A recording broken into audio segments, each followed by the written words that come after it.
Hello everyone. I'm glad to see you on my channel. The story I'm going to tell you today is pure. It is true that all the bad things that happen in life happen for a reason. It is said that we can appreciate the good things, the things when they happen to us. I hope you enjoy this story. I wish you a pleasant viewing experience. The silence of the night was already gone. The sky was gradually brightening, and the sunflowers in the fields after a night's sleep looked strictly to the east, waiting for the first rays of the sun. Somewhere in the distance could be heard the buzzing of bees, which were beginning to gather nectar early in the morning. A rooster crowed loudly under the window. That's what a country morning is like. Emily slept soundly on her down feather bed and dreamed colorful dreams. Her brother Jason began to nudge her in the side. "Emily, get up. It's our turn to herd the cows today. Ethan and Michael have already gone fishing with Dad, and Mom told us to go herding. She's been working in the yard for a long time. She's about to start cursing. Come on, Emily, get up." The limbs of the girl stretched sweetly, wiped her eyes, and jumped out of bed. They went barefoot to the kitchen and washed up. Emily took a sip of steamed milk and ate a fresh bun. How flavorful it was with a crispy crust. Had done her best. Her brother had already prepared a backpack of food, brought Daisy's cow out of the barn, and they headed for the pasture. Emily was very fond of Daisy. The cow was white with big horns and very kind. She could easily milk her herself. It was worth stroking her side and saying affectionate words, and the cow obeyed unconditionally. Milk Daisy gave so tasty, just sweet. But not everyone in the herd was so docile. Emily was afraid of Betsy. That cow had a temper. She was the hardest cow to corral. She was always trying to break away from the herd and go her own way. She could even kick it painfully. Still, she liked the village very much. She and Jason lay on the grass in the meadow. While the cows grazed and rested, they breathed in the scent of meadow flowers and looked at the passing clouds, thinking up names for them. They bathed in the river, splashing merrily on the cows. And they snorted unhappily when they went to the watering place. And what an appetite in nature! It seemed that there was nothing tastier than black bread with slices of homemade lard and fresh tomato, and green onions to top it off. She ate sour, unripe apples from an abandoned orchard or peas from a farmer's field, picked on the sly. By evening, the herd would return to the outskirts, and the cows would be picked off on the way by their owners. Emily laughed with her brother and threw burdock at him. He was angry, trying to pull the thorns out of his unruly curls. Work was going on in the yard. Dad was carrying heavy buckets and watering the beds. Mom was cooking dinner. Ethan and Michael were cleaning the fish they'd caught and drying the tackle. They untangled them and hung them on the fence. Mom saw her shepherds, hugged them, and gave them their next assignment. "You're back. Well done. Help set the table in the gazebo. Daughter, kvass kavas is in the cellar. Bring it, pour it on plates, take the sour cream, and cut the bread. Let's get a move on. Everybody's hungry." And then the whole Johnson family sat down to dinner. There were 6 of them: mother, father, and 4 children, 3 boys and 1 youngest daughter, Emily. The father loved the girl very much, in some special way. When she was small, he often circled her, rode her on his back, and tickled her with his whiskers. They served their family, although they had many children, but was considered exemplary. The parents kept a large farm. Father worked on a combine harvester. Everyone worked like bees. The older brothers also adored the little sister, never offended, on the contrary, forgave even frank pranks. So her carefree childhood flew by in the vast countryside. School was very far away. Altogether walked 6 miles. But that didn't bother the children. All along the way they dabbled. In winter they played snowballs, and in spring and fall they were sure to measure the depth of puddles with rubber boots. Soon the older brothers flew away from their parents' nest. Ethan got married and moved far away. Michael was drafted into the army. Only Jason and Emily remained. The boy decided to stay in the village and follow in his father's footsteps. to become a tractor driver. He had already looked for a bride from the local girls and was looking after her. Emily also already met with a guy from a neighboring village. Parents already thought that the children would get married and everything would go like people. The girl loved Ben very much. He was a quick, cheerful guy. He was full of compliments. He also dreamed of earning a lot of money and taking his bride to the sea.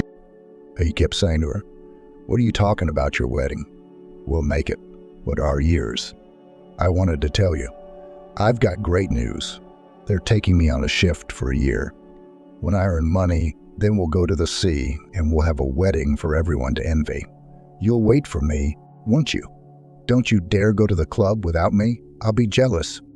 For Emily, it was a shock. She cried. The girl understood her fiancé, but it was as if she was saying goodbye forever. "And stay. You've had enough of the North. I don't want any sea. I'm fine at home. But how will I be alone without you? I don't want to part. I've entered the medical school. I'm studying in the city for 3 years, and I'm going to work in a paramedic station, and you'll find a job too. We'll live like everyone else, but stay, please." Ben said. The groom frowned. He stroked Emily's hair and persuaded her and persuaded. "I don't want to be like everyone else.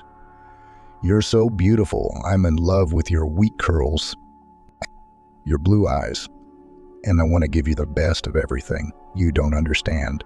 Silly girl, it's only a year. You'll be in school by then. Time will fly by in no time. Don't cry, sweetheart. I love you. Everything will be fine. Just wait for me."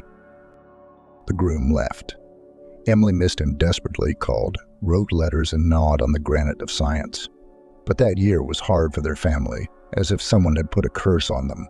Father suddenly began to give up sharply, tired and more often held on to his heart. But he was stubborn. Like all men, he wouldn't give in to any entreaties from the family and got angry when Mom and Emily tried to persuade him to go to the hospital. So they missed the time. When Jack was still examined, it turned out that he has serious heart problems, contraindicated heavy loads, and he needed a very complicated surgery. They don't even do it in the region. When they issued him in the capital, they put him on the waiting list. But time passed, and Jack got worse and worse. Now all the household chores fell on his mother's shoulders. Jason helped, of course, but it was still hard. It took a lot of money to pay for Dad's medicine. Emily helped as much as she could. She gave every penny of her scholarship to her mom. But what kind of money is that? Ben was on the phone telling her to hang in there. "When I get back, I'll help my future father-in-law with his surgery." Emily was faithful to her fiancé and counted the days until he arrived. She didn't even look at other guys. Oh, she was a good-looking girl, beautiful. A lot of guys were looking at her, but that wasn't all. Soon there was another terrible grief. Her fiancé, Ben, tragically died on watch. From a height, fell off. The girl, completely blackened with grief, lost weight, all pining and crying. Her hands were completely down. All her hopes for marriage, for a happy family, instantly collapsed. And then she decided to quit her studies and go to the city. She had to look for a job and help her family. She decided that by all means she would raise the necessary amount. Her mom didn't discourage her. She saw that her daughter was not herself. She couldn't recover from Ben's death. So she packed her a bag for the road and said, "Go, my daughter. Maybe it's for the best. A change of scenery. You'll be among people. The storm will calm down a little, and I'll pray for you. May you do well. Just don't quit your studies completely. Take a sabbatical. A lot can happen in a year. God willing, you'll finish your degree." That's how Emily found herself in the capital. For the first month, she felt like a savage. She poked around like a blind kitten, didn't know how to ride the subway, constantly confused the streets. She'd almost been scammed several times. She also desperately wanted to go back to the village. It seemed she would never get used to the constant hustle and bustle. It was like a madhouse. Crowds of people going back and forth in an endless stream, traffic jams, buses packed to capacity. All this seemed to the girl simply unbearable. But gradually she got used to it. Everything got better. Emily rented a room in the dormitory and got a job in a cafe as a dishwasher. At first, they looked at her, they thought, young girl will not stand, will not last long. The work was very hard. Mountains of dishes, it seemed, never ended. She was spinning like a mad woman. And by the end of the shift, she was literally falling off her feet. The bosses, however, praised her, wrote bonuses, and called her a good girl. Soon relations in the team improved. She made friends with the cook and waitress. She was already considered her own. And the women in the kitchen kept saying that you need to organize a personal life and look for a groom while young. Emily realized it herself, but there was no free time at all. On a day off, she just wanted to sleep and not get up so that her body rested at least a little. She went home a couple times a month to help her mom. She managed to save a little bit of money and took it home to the general piggy bank for my dad. One day everything changed. She tried to withdraw money from an ATM, but the card jammed and was stuck there. Emily immediately started to panic because all her money was there. And then she heard a nice man's voice from behind. "Young lady, can I help you?"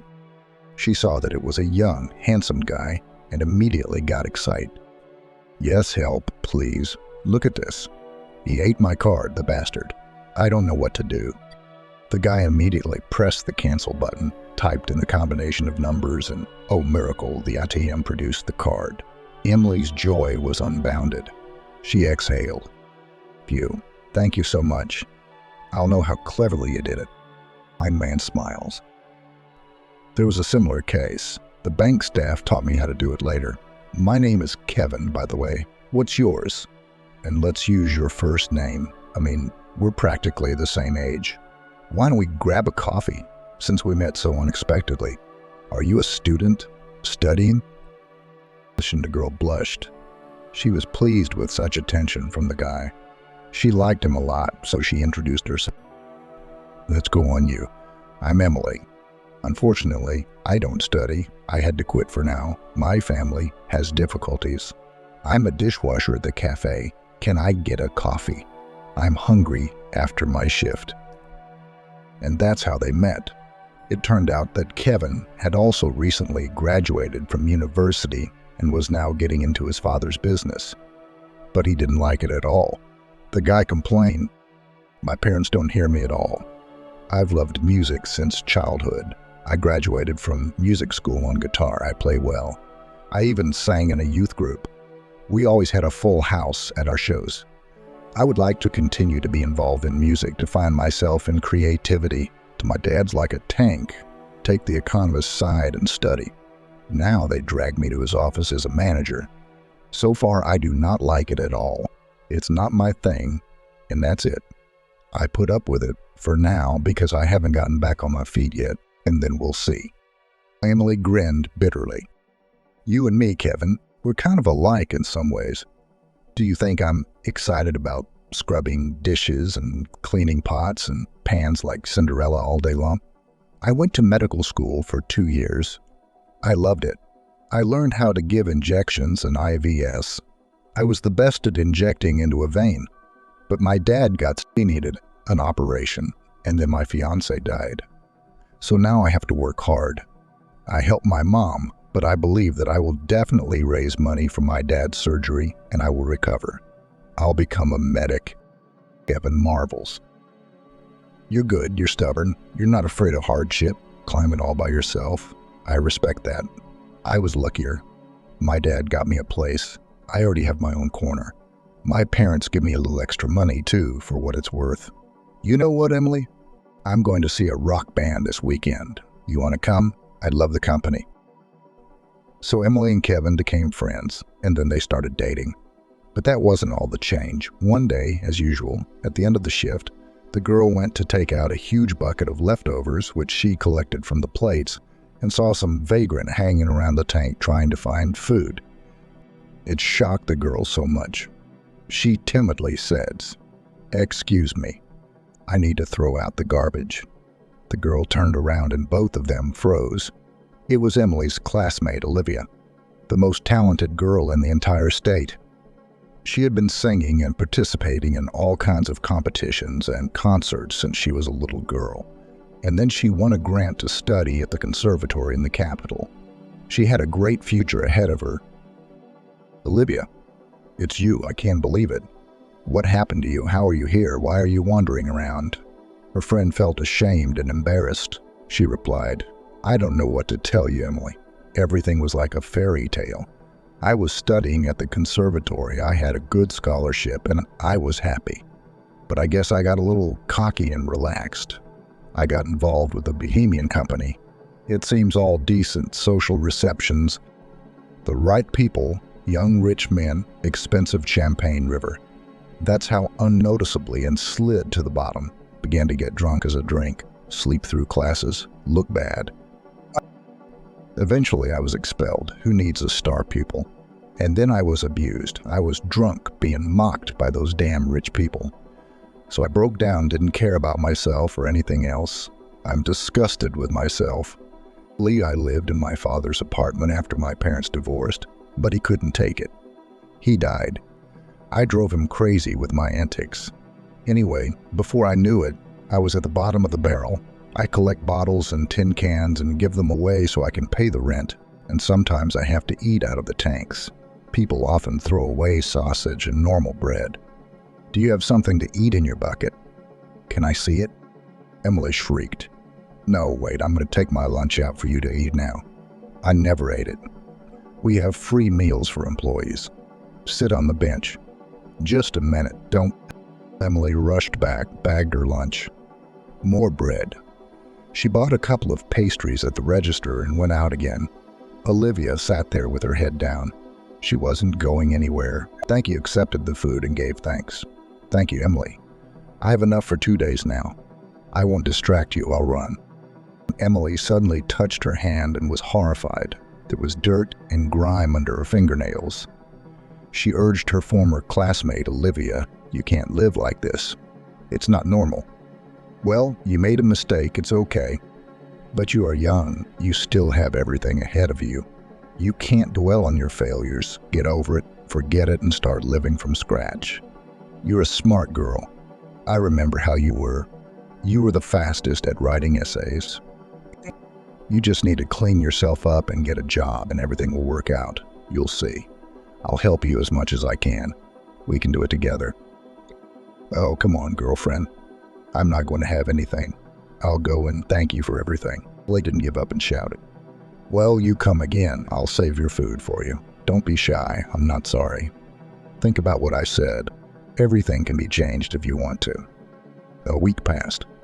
Emily worked diligently, slowly putting away untouched vegetables or fruit from the plates on the sink, and kept looking out the window. Olivia's tragic fate never left her mind. Emily sincerely wanted to help her through it. Finally, on Sunday, Olivia came in again, sat on the same bench, and just sat there. Emily saw her through the window, ran out, took out a whole bag of food, and said cheerfully, "Hi, how are you? This is for you, all fresh. Eat your food." "I'm sorry, Olivia, I don't have a lot of time today. There's a banquet in the ballroom and there's a lot of dishes. I've got to run." "Emily, I've been thinking, I'm really sick of living like a dog. I've gone downhill. It's embarrassing. I haven't even had a drink in a week. Honestly, it's been so disgusting. But I got through it. I didn't fall off the wagon. I want to try again. But do you know where I can find a job? I've never done anything in my life except music." Emily replied, "Well, I can talk to the bosses. Our janitor is retiring. Maybe they'll hire you. But I warn you, the work is hard, dirty. If you're lazy or drink, you'll be kicked out in no time." Olivia nodded cheerfully. "I'll do anything. I'll work like a horse. I don't want to drink and starve anymore. Thank you. I'll come back tomorrow with the paperwork then. Don't look at me like that. I understand. I'll get a haircut today and get dressed properly. I won't let you down." Emily pulled some money out of her pocket. "Here, this is for a haircut and stuff on sale. Buy cheap there. I go there myself sometimes. That's it. Come on, you'll do fine." I believe it. Olivia even cried, took the bill in her hands and sincerely said, "You have no idea what you're doing for me right now, Emily. I will never forget your kindness. And I'll give you the money for my first paycheck. I understand you're not rich yourself, but you gave me the last of it. Olivia did come as agreed. She was unrecognizable, fresh with her hair in a bob and new jeans and a sweater. Her hands were fine. You couldn't tell she'd been digging through trash cans yesterday. She got hired without a problem. Now the girlfriends were working together. They became even better friends. They talked about their own girl stuff. Emily would tell her friends, sometimes sighing, "You know, Olivia, I love Kevin so much. He's interesting, fun to be with. He's a musician and a romantic at heart. We're already living together in his apartment. I do my best to cook and clean. Everything seems fine. But his mom is unbearable. She demands that we come to her every day, or she can come to us uninvited. Like yesterday, for example, it was her day off. Kevin and I decided not to get up early to go to bed. What's the big deal? Well, at 8:0 sharp, the key turns and his mom walks in, and it starts. Aren't you ashamed to sleep until lunchtime? And my son's breakfast isn't ready. Opens the fridge and starts nagging me again. Emily, what kind of soup is this? What is it with? It's gross. My son actually has a sensitive stomach. He's used to eating a healthy diet.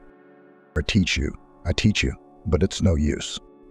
I try to object, saying, why don't you come out and would at least get dressed? You could have called and told me you were coming. It's chicken soup, it's fine. Kevin liked it, by the way. Right, honey? I expect my fiancé to stand up to my mother and stand up for me. But he just whispers fearfully, Emily, don't fight with your mom. She wants what's best for you. And it's like this every time. I can't take it anymore. I can see that his mom doesn't like me at all. She's ready to eat me alive. How could she? I'm a country girl from a large family, no education, and a dishwasher, the whole package. And they're all businessmen friends, so I'm no match for them. Kevin is soft and kind, but I think he's a little too much. Sometimes I don't think I can take it much longer. Olivia shook her head. Yeah, trouble, of course. But the most important thing is that you love each other. And to get his mother off your back, you need to get a quickie marriage. Then you will have your own rights in the family. It's one thing to be your son's fiancé. Today you are and tomorrow you won't be. It's quite another to be a wife. Emily thought, you're right. I'll talk to Kevin about it. We've been dating and living together for almost a year now. It's time to start a family. Maybe then his mom will get over it and stop bugging me. That evening, Emily talked to her lover. He agreed that it was time for them to think about marriage, but somehow very uncertain. To tell the truth, Emily herself, somewhere in the depths of her soul, felt that lately their feelings had cooled a little because of the constant quarrels and misunderstandings. Still, they were different people. He was an indecisive dreamer, also very much influenced by his parents, and she needed a man with a strong character who would be a reliable support. And his mom was always pushing her son, especially after she found out that the wedding was imminent. She gave Kevin a real scandal with threats. So, son, I love you very much, of course. Your father and I do everything for you, you know that. But my patience has come to an end. My father and I have consulted, and we've decided this. If you marry that hillbilly, you'll have to rely on your own strength. We'll take away your money. You'll have to move out of your apartment. You really want to work hard to support yourself with your waitress and her family, then go ahead. You think I don't know that she takes home almost all of her paycheck for her daddy's surgery? That's bullshit. She just decided to sit on your neck and live off you. I mean, why does she insist on getting married? Think about it. Why should you take on such a burden? Why don't you give it all up, you silly girl? Your father will give you a vacation, fly abroad, rest, relax, and then meet a normal girl of our circle so that you won't be ashamed to face people. Did you hear me? Think hard, son. And you know I'll never accept that waitress. It's not going to go well with her. Kevin really began to wonder if he really wanted this wedding that badly. Yes, at first he was very much in love with Emily. It seemed like they were made for each other. Their dates were so easy, so fun. It seemed like life would be the same. But life together slowly but surely began to ruin everything. Here and household problems had to be solved, and balancing between mom and fiancé, trying to reconcile them. In general, the guy himself was confused and in his heart did not really want to get married, and Emily felt the same way. But they seemed to float on the stream. Inertia continued to live and prepare for the wedding. Before the ceremony, things got so heated that Emily had an open fight with Kevin's mother. The furious woman was not in herself and yelled at the whole entrance, not embarrassing the neighbors. "You lowlifes, get out of my apartment." Fooled my son's head sat on his neck. I will not have this wedding ever. Emily's heart was so full, she couldn't take it anymore. "I'm not sitting on anyone's neck. I'm working. In fact, you're getting sick of your apartment. As soon as Kevin gets home from work, I'll talk to him and we'll move into a rental. And you don't get to decide whether we get married or not. I am so sick of you guys." That's in the evening. She was also arguing with her fiancé. Kevin, as usual, was cowardly and didn't want to move out. Comfort was very important to him. The bride was sobbing and hysterical. "How are we going to live with you here? Say, your mother torments me 24 hours a day, and you watch all this and keep silent. Is this, in your opinion, a family? Maybe you've changed your mind about getting married, because my mom doesn't want me to. God, I'm shaking. Even my head is splitting. I don't want to get married." The guy saw that the bride was really unwell and put his palm on her forehead. It was on fire. "You have a fever. Here, take a thermometer to measure it. You must be sick. That's all we need." By nightfall, Emily was getting sicker. Her temperature had risen to 40. Her cough was stifling and her throat was sore. In the morning, the girl called a doctor at home. The doctor prescribed her treatment and suspected the flu. He forbade contact with anyone and recommended bed rest. And she couldn't stand up herself. She was so weak, her legs wouldn't hold up. Amanda, having heard such news from her son, immediately ordered him, "Well, tomorrow is the wedding, and you will get sick. You know what? You move to our house and let Emily lie down, and tomorrow we'll send a cab for her. Why take any chances? I mean, the flu is highly contagious. And you're so sensitive. And I hope your fiancé's poor relatives won't be at the wedding. I can't bear the embarrassment of her huge country family. Then bring your guitar and moonshine." And my son, as always, went along with it. He went to spend the night at his parents' house and didn't say a word to her about the bride's relatives. Though the girl had heard the whole conversation, and she hoped that Kevin would show some character at least now, but everything turned out as usual. And that was what had gotten to Emily. Enough with the shock. You can count on someone like that. On the day of the wedding, Emily choked back tears. She realized she'd be making an irreparable mistake if she really got married. Her husband-to-be would be caught between her and Mommy, and they were no longer comfortable together. Some kind of yoke on my neck myself put on. They are all no matter what I and my family do not put me and my family. But wait. All my tears will be poured out to you. I'll arrange such a wedding for you. No pray." And then the girl had an almost crazy idea, and she called Olivia. "Olivia, hi there. Remember how you said you'd be willing to help me if I needed it? Well, friend, this is exactly the right time. Come over quick, I'll tell you all about it." Olivia came faster than the wind. She really wanted to help and was willing to do anything. Emily told in colors how she had been insulted again by her future mother-in-law, how her fiancé had left her sick and alone. "Olivia, help me out. I just now realized that I don't want any wedding. I realize it's ridiculous and weird. The cab will be here soon. But I just now realized that I'll never get along with Kevin's mother. Or anything. I'm not going there. Turns out that's what happens. But I want to teach those snobs a lesson for once. Why don't you go to the registry office instead of me? We're similar in figure and height. And we'll put a veil over our faces so it won't show. And just before the wedding, open your face. Let them all be amazed. You're not losing anything. It'll embarrass them in front of their distinguished guests. I know it's a stupid plan. If you don't want it, you can say no. I understand." But surprisingly, Olivia took such a crazy idea with gusto. "You what? I'm all for it. I love adventures. I can't wait to see their uptight faces. I like the plan. I'll teach that insufferable woman and her little boy a lesson, and then I'll run away. I'm the only one they've seen." Well, we're amazed. Half an hour later, everything was ready. A long, lush dress, a thick veil hiding her face, long gloves. It was easy to confuse the girls. The cab pulled up. Olivia was filled with the anticipation of adventure. Emily wept bitterly, realizing that her hopes for marital bliss were not destined to come true, and she packed her things. Tomorrow she would never be here again, and again she would have to start from scratch. In the meantime, she'd have to find rented accommodation again. The guests were gathered. Photographers, white doves. Kevin was all excited. For some reason, he felt so uneasy, especially when the cab pulled up to the front door. The image of the bride was so mysterious, so unusual. Few people hid their faces under veils nowadays. He whispered softly, "How are you, sunshine? Are you feeling better? Has your fever gone down?" The bride only remained silent and showed a class with her hand. The guy understood it in his own way. Ah, so the voices died down after all. "All right then, take care of your cords."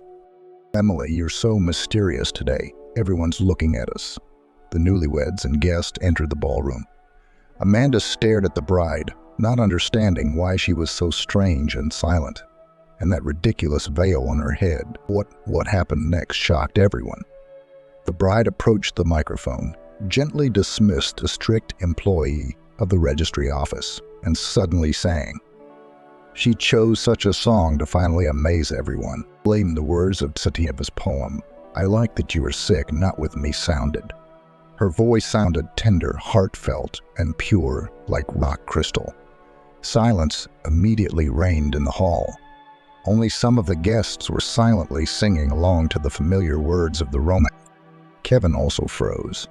As a musician, he admired such talent and understood how difficult it was to perform this song so purely.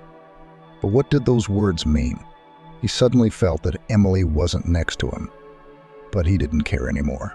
He realized he was in love with this stranger, whoever she was. Here she was, his soulmate with that enchanting voice. When Olivia finished singing, everyone applauded her, even the strict registrar. Everyone was so impressed by her singing. The first one to come to her senses was her mother-in-law. She ran up to the bride, jerked off her veil, and aghast. There was a complete stranger. The woman wailed. "What is even going on here? What kind of circus is this? Who the hell are you? Did Emily do this? Are you trying to embarrass us all?" Bless us if Kevin hadn't heard. His mother's disgruntled voice sounded far away. The stranger waved a finger at him and whispered, "Let's get out of here." They held hands and ran as fast as they could. Amanda shrieked and ran after them to the roar of indignation and reproach from the guests. Son, you're crazy. Stop. Where are you going? What about the guests and the wedding? What are we going to do now? Oh my God, I'm not going to survive this." They ran so fast that their hearts jumped out of their chests all the way to the embankment. And then they couldn't catch their breath. They laughed and kissed passionately. They literally couldn't get away from each other. What was it, passion or obsession, or maybe love? But they both knew that they had never had such a good time. It wasn't until the evening, as if coming to her senses, that Olivia suggested, "Well, fiancé, let's get acquainted. Let's go to my place and celebrate your failed wedding. Since it's been such a crazy day, I feel really bad for Emily. She just asked me to mess with my mother-in-law and ruin the wedding. And I don't know what's wrong with me. I've never had such a good time with anyone. What if Emily loves you and you love her? I'm just an obsession, a mirage. You'll wake up tomorrow and go back to your fiancé." But Kevin already knew exactly the answer and said firmly, "No, Olivia, I won't. We're very different, and it wouldn't have worked out anyway. But I only realized that when I heard your voice, it went straight to my heart. Besides, I'm a musician too. We're soulmates, two halves. I don't need anyone but you. And I'll explain everything to Emily myself, and I won't work for my father's company anymore. No more living someone else's life." When the couple entered Olivia's apartment, the guy was a little confused. It hadn't been renovated in a long time.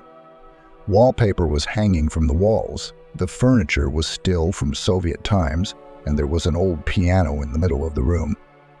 He was used to very different conditions. He had not even realized that it was possible to live so modestly. Quietly, he asked, "Olivia, tell me a little about yourself. You've been making music for a long time, haven't you? You have a real talent. You're a nugget." "Yes, I am a nugget. I'm a fool in a cafe, not a talent. I'm afraid if you find out everything about me, then all your love will immediately evaporate. But you're right, since we're having an evening of revelations. Listen." She talked at length about how she'd gone from being a successful conservatory student to homelessness, how Emily had saved her, how she'd made her come to her senses. The girl was very afraid that after all this Kevin would just get up and leave. Mostly to that, she decided for herself that it was better to be honest. "I don't want to lie." The guy just hugged her tightly and whispered, "Everybody makes mistakes, Olivia, and it's not for me to judge you. I don't care what happened to you in the past. What matters is that in the future you will have me and I will have you. I'm not giving up on my love. Otherwise I'll be a complete idiot." He sat down at the piano and began to play a tune, and Olivia sang again. Both of them felt blissful inside. The mother-in-law rushed to her son's apartment. She thought he was hiding there. But when she saw Emily with the suitcases, she came at her like a fury. "So you're here, you creep. You're the one who put on this disgusting show, aren't you? Tell me, you decided to disgrace our family. I knew right away it was your doing. You sent someone else to take your place. Do you have any idea what you've done?" Kevin ran off with that imposter. My poor boy. He is under so much stress. Emily was no longer silent. She had nothing more to lose. "Yes, that's me. And how did I manage it all? I'm glad. What did you want? You didn't like being a dishwasher? Well, then you'll have to settle for a cleaning lady. How does that sound? I'm sick of being humiliated and nagged by you. I'm leaving and you can live as you like. Have a nice day." Amanda shouted curses at Emily for a long time, but she didn't care. Though it did make her feel bad. I'm the one who's left broke. I guess I'd made up my own mind. But that didn't make it any easier, Emily thought. Miss Olivia also called late at night. She whispered in a happy voice into the phone, "Emily, forgive me if you can. We're madly in love. I'm not kidding. He's the best. I didn't mean to, honestly. It just happened." Emily grinned bitterly and replied peacefully, "Be happy, Olivia. You deserve it. Kevin and I wouldn't have worked out anyway." Emily rented a room on the outskirts of town and began to settle in. It was sad. The next day, Kevin came to her house. She told him her new address. He timidly entered, said hello, trying not to look into the eyes of his former fiancée. It was very embarrassing. Emily decided to help him out and was the first to start the conversation. "Kevin, I understand why you're here. We should just sit down and talk, so to speak, to set the record straight. So sit down, I'll make some tea. Don't mind the mess. I haven't settled in yet. It's oddly sad. And anyway, just yesterday we could have been husband and wife. We had so many plans for our lives, and now I'm alone again. I can't believe it's over," Emily thought. Tears rolled from her eyes. She looked away, trying to pull herself together and pretend she wasn't upset. Kevin put his arm around his ex-fiancée and said quietly, "You forgive me. It was all my fault. You were absolutely right. I was living someone else's life. I was following my mother's lead. She was directing me, pulling my strings like a puppeteer. I really loved you, and I believed we could make it work. But yesterday, my life changed. Can you believe that? I fell in love with someone else without even seeing her face." Olivia's voice, it was divine. She was singing, and I was going crazy. I was going through something unimaginable. I'm sorry it was so sudden. Can you believe I escaped my own wedding? I don't recognize myself. I want to go all out for her and scream at the world how much I love her, but don't worry, you're a good girl. and you will definitely find your happiness. I believe that. Emily nodded and said, "You know, Kevin, I'm happy for you. To be honest, lately, our relationship has been weighing me down more than it has been making me happy. I think you felt the same way. We were just afraid to say it out loud. Be happy. Tell Emily and Olivia. Fight for your love and don't give up. And my advice to you, always listen to your heart and don't let even your closest family members ruin your life. Let's be friends, so stop by for a visit anytime."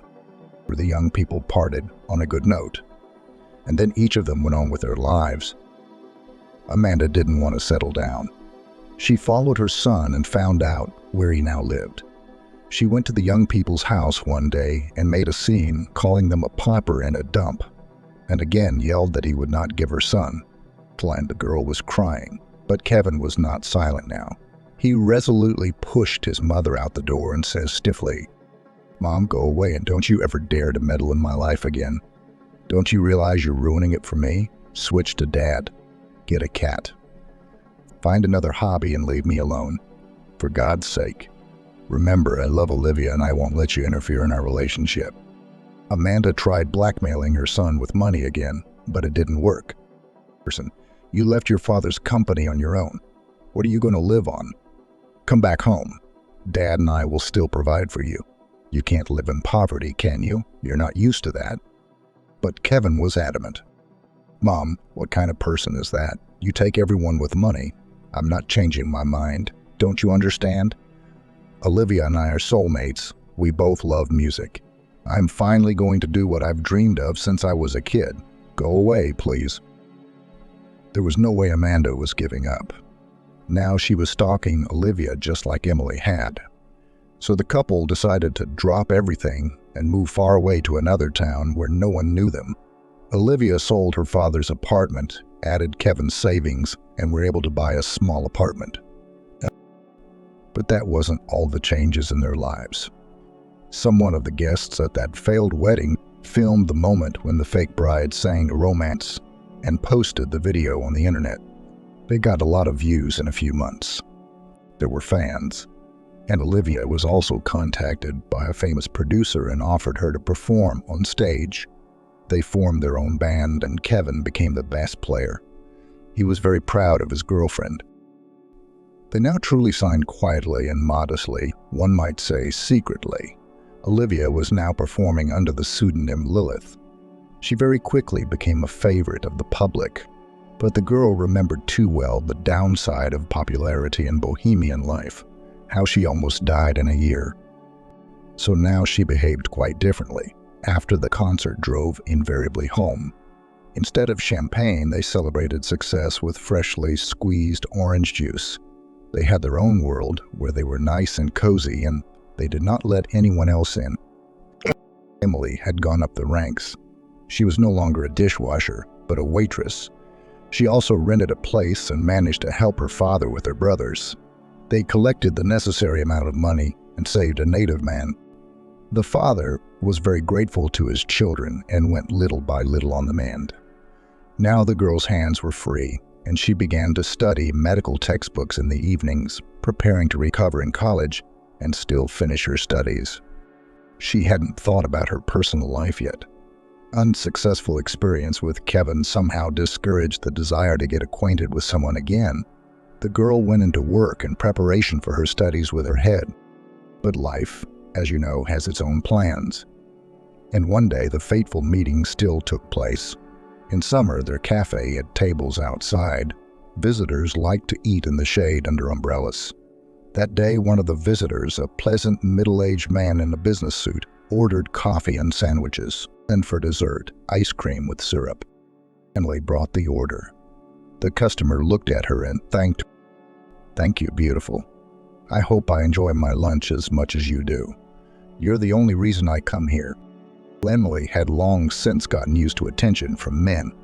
She joked habitually and hurried to the next table. Everything was going fine, but suddenly, the very same customer started panting as he tried to loosen the knot of his tie. His eyes widened.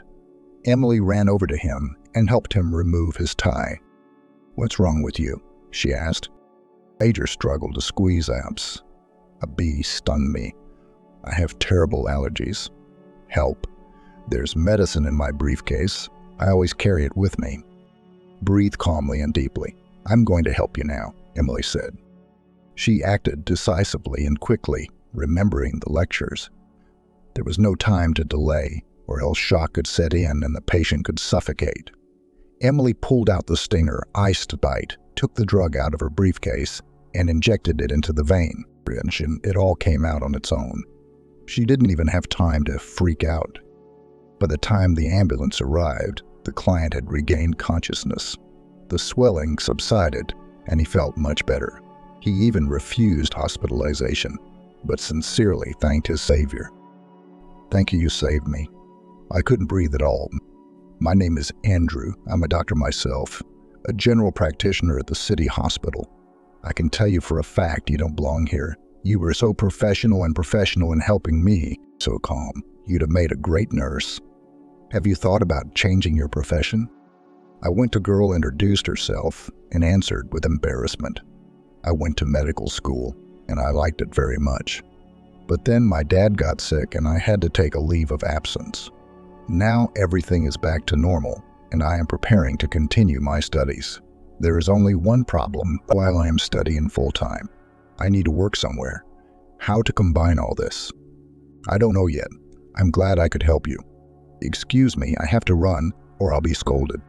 Dan pulled out a business card and held it out to the girl. Wait, here, take this. I can get you a job on my ward. As a nurse for now, 24 hours in 3, you can have time to study and work. And when you finish your training, will you become a nurse? That's the experience you need. Anyway, Emily, give me a call. I'll be glad to see such an employee. The girl didn't hesitate long. This was a chance to realize her dream, and she decided. She left the cafe, called Andrew, and got a job with him in the department. She re-enrolled in college and successfully graduated. Gradually, first friendship and then love developed between her and the doctor. She now understood what it meant to find her man. With Andrew, they were interesting. They eagerly discussed difficult cases, even at home. Emily absorbed knowledge, adopted experience, and after graduating from college began to work as a nurse. The couple played a modest wedding. Emily moved in with Andrew.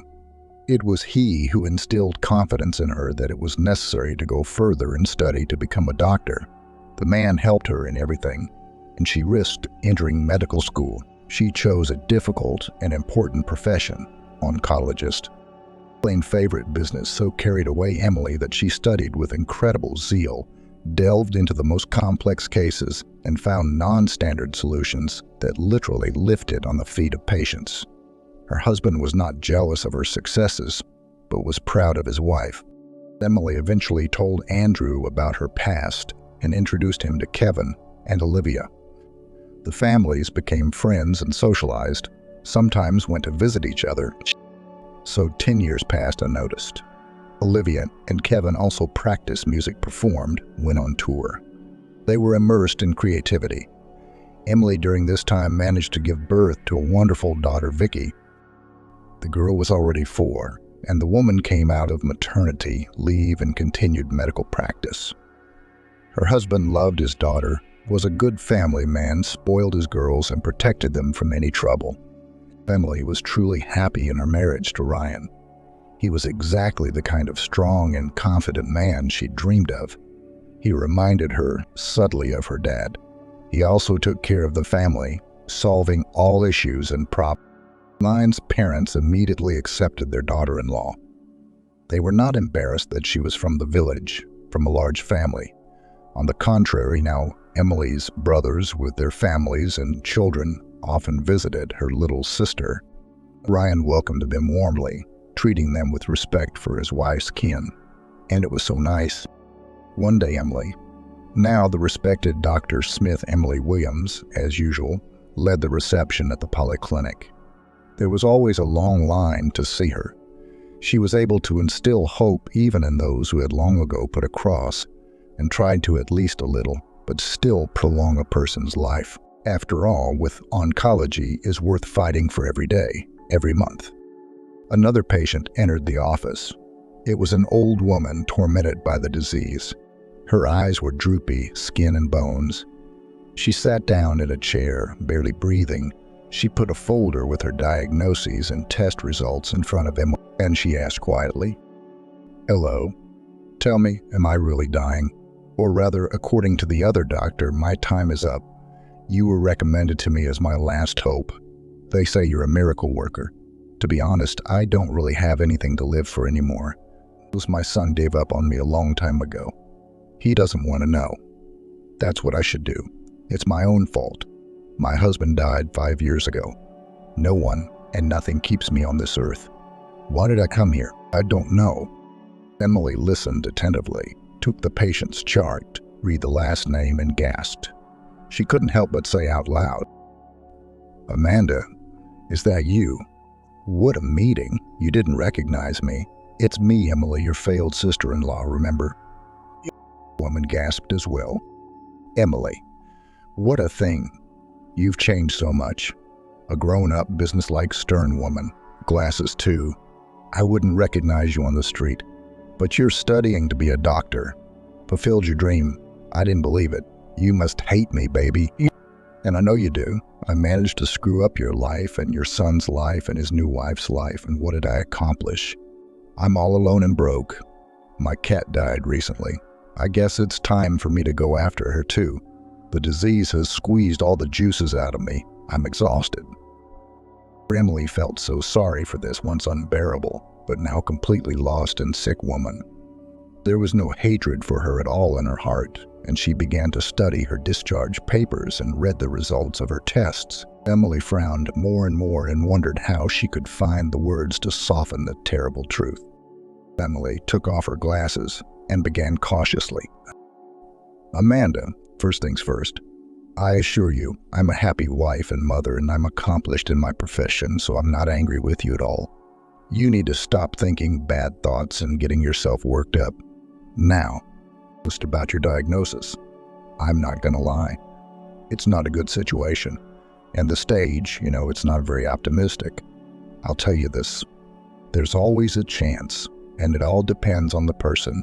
You don't believe me? I show this photo to everyone. What do you think of the woman? Beautiful, blooming, isn't she? She was once brought to me to die, but she had to believe that a miracle was possible, and it happened. We've won a 2-year battle for her life, and she cherishes every minute she's on this earth. Now you're down and out, and the disease is overtaking you, leaving you no chance. Come to my ward. I need to examine you, consult with my colleagues about treatment. I think we'll start with psychotherapy. I'm not promising you miracles. I'm not God, but I'll do my best to prolong your days. If you agree, I'll see you in the ward on Monday." Amanda nodded. It was still as if she couldn't believe she was facing the very dishwasher she'd harassed and tried to survive. Her former mother-in-law even wept. "Thank you, Emily, for listening, for forgiving me. I'm even a little relieved. I'll think about it." When Amanda left, Emily exhaled, took off her medical cap, and said to the nurse, "In 5 minutes. Take a break. Don't page the next one. I have one important call to make." Sure enough, Emily called Kevin. He didn't pick up right away. There were voices, music. Apparently, there was some kind of rehearsal going on. Kevin shouted excitedly into the phone. "Hi, Tusha. Good for you for calling. Olivia and I are practicing a new song. We want to try to sing a duet. What do you think?" Emily let all his words pass her ears and said sharply, "Kevin, listen to me carefully. I just had an appointment with your mom. She's in a bad way. It's already neglected. She looks really bad and she really wants to apologize. You have to drop everything and come.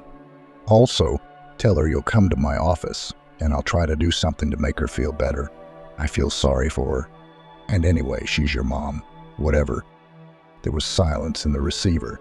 Something was crackling, and Kevin could barely get it out. "We haven't seen each other in over 10 years. But you're right. I'm flying out right now. Otherwise, I'll never forgive myself for not saying goodbye to my own mother." A couple of days later, Kevin brought his mom to the office himself. How happy she was. Olivia was walking next to him, helping her carry the bags. Emily saw them and smiled. "Good morning, everyone, Amanda. I'm glad you made the right decision. All of us together will be able to help you. Our conditions are good. Your family can visit you anytime. I won't keep you here long. As soon as we determine the scheme of treatment and conduct a course of psychotherapy, I'll let you go home, I promise." The old lady immediately wiped away a running tear, rubbing her handkerchief, and sobbed. "Thank you, Emily. It was you, wasn't it, who reported it? You have no idea what you've done for me. I felt so guilty for my son, this stone of guilt that kept me from breathing, a weight that was too heavy to bear. When I saw him on the doorstep, I immediately fainted. I couldn't believe my eyes. I thought I was imagining things. My son forgave me, and so did Olivia. They even canceled the tour because of me. Can you believe that? Thank you guys. I've done so much damage to you. You've been so good to me. I'm so sorry again." Emily only smiled. Her plan was working. She'd noticed long ago that it was important for the sick to ease their souls, to make peace if they had a fight with someone, to let go of guilt, to feel the support of loved ones. Sometimes it helps better than any therapy and gives amazing results. And it did. Every day Amanda felt a little better. She began to smile. Her appetite improved, and even her wrinkles seemed to smooth out a bit. The woman walked a lot, talked to her son and daughter-in-law, and couldn't get enough of talking. She suddenly wanted to live, to wait for her grandchildren, to see her son. The disease was not gone, no, and there was no miraculous cure. Yeah, that's impossible in the final stages, but it was as if it had receded, quieted down, giving Amanda some more time with her loved ones. That's worth a lot, too. Emily and her husband decided to invite Kevin and Olivia to visit this weekend. Since they're in town, they set up a table in the backyard and cooked a delicious pilaf over a fire. We sat down at the table. Jack poured his specialty tincture for everyone, but Olivia waved her hands. "I don't need it. I can't, not yet. I'll just have the juice." Emily and her husband looked at each other, and together they asked, "Well, has our star made up her mind? What about the popularity, the concerts, the fans?" Kevin hugged his wife, and Olivia embarrassedly replied, "Yes, you can congratulate us. There will be an addition to our family soon, too. The doctors promise it will be a boy, and about popularity, I paid too much for it once. This period of life is always in my memory, as a reminder not to be conceited. The stars will wait, and the concerts, and the fans. We have already earned so much that even if absolutely everyone forgets about me, we have more than enough for a trouble-free life. So another month or two, and that's it. I'm not a star anymore. I'll be preparing for my new role as wife and mommy. Jack, I'm hoping you'll help me with that as an experienced companion. What a pretty little girl you have, huh?" Emily was genuinely happy for her friends and made a toast. "Well, then I suggest we drink to our long-standing friendship. And it all started with you, Kevin. We've been through a lot of good and bad things, but most importantly, we've managed not to become enemies. On the contrary, we've been family friends for so many years. It's..." Olivia took up the toast and sang a song about friendship from the famous children's cartoon. Everyone picked up the tune and sang along, and everyone knew that if there was trouble, they would help and support each other as a team, and they would understand everything without any unnecessary words.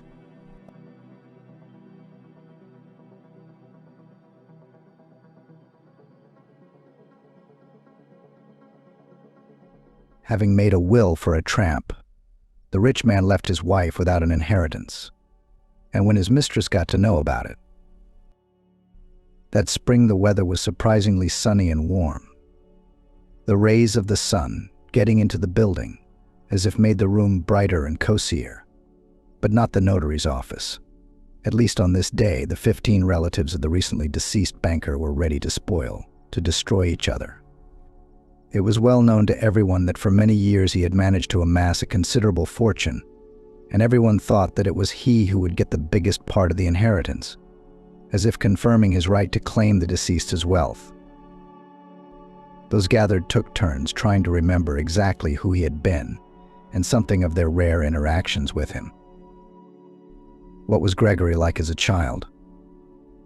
A brightly colored lady wiped away a tear, and he and I used to play in the yard almost every day while our mothers sewed something, and they were third cousins, by the way. The man in the cap and time-faded jacket grinned and spoke angrily. You remember, you've never sent a birthday card yourself. Although I did not know him from the nappies, but for the last 15 years I have always sent congratulations on all holidays. And now everyone who sends birthday cards to rich people gets an inheritance, said with contempt the bald gentleman who came out and every minute wiped his head with a handkerchief. All these assembled in anticipation of the inheritance they believed was due. The company was entirely motley. Thus unspokenly they were divided into 3 groups. A well-groomed woman in black, wearing a strict suit and a small hat with a veil, sat aside at the window. Everyone was already aware that this was the main claimant to the banker's wealth, his wife Vivian.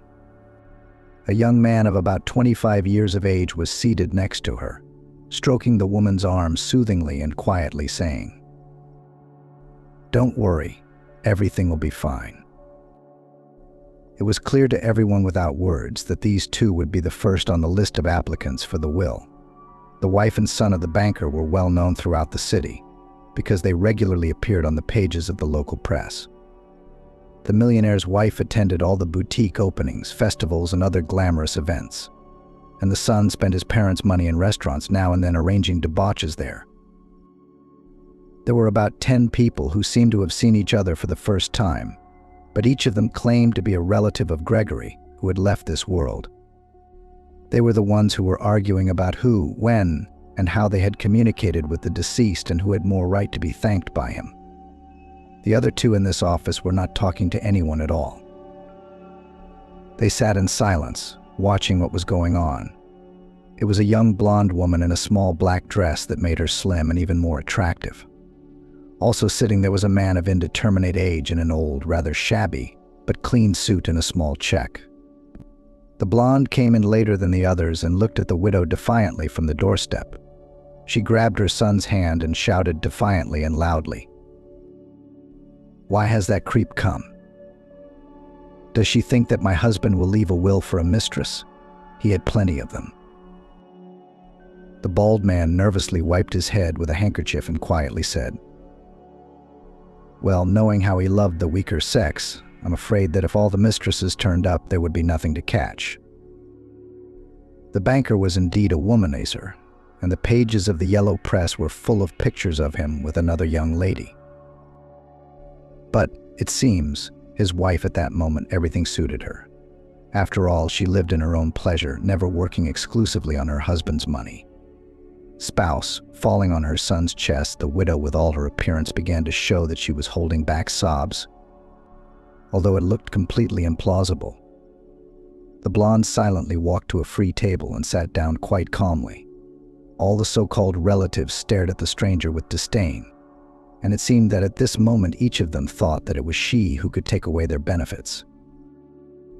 But in a couple of minutes they all began to recollect again when and how long they had been in touch with the dead man, proving the importance of their relations with him.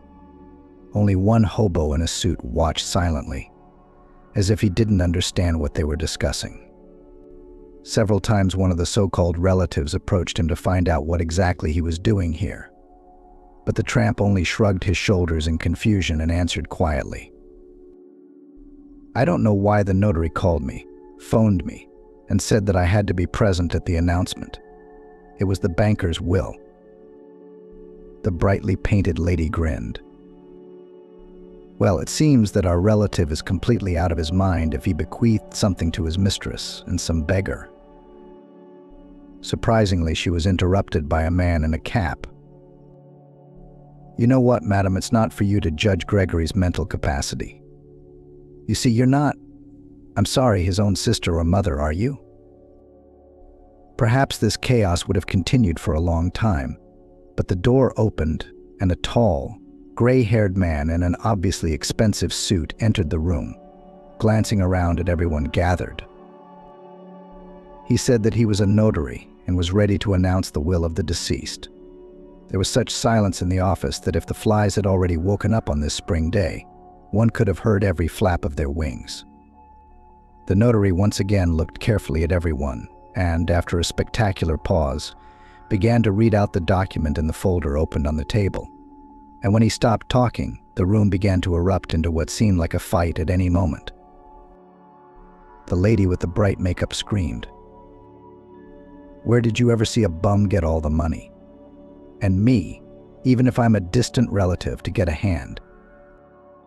She was immediately supported by a bald gentleman. "That's right, a bum and a mistress are entitled. And we, who once shared with the deceased in grief and joy, not a penny." Angrily waving his hand, he went to the exit, but the others were not going to disperse humbly. They, as if not realizing that it was impossible to change anything, continued to revolt, demanding justice. The banker had indeed divided everything in a very strange way.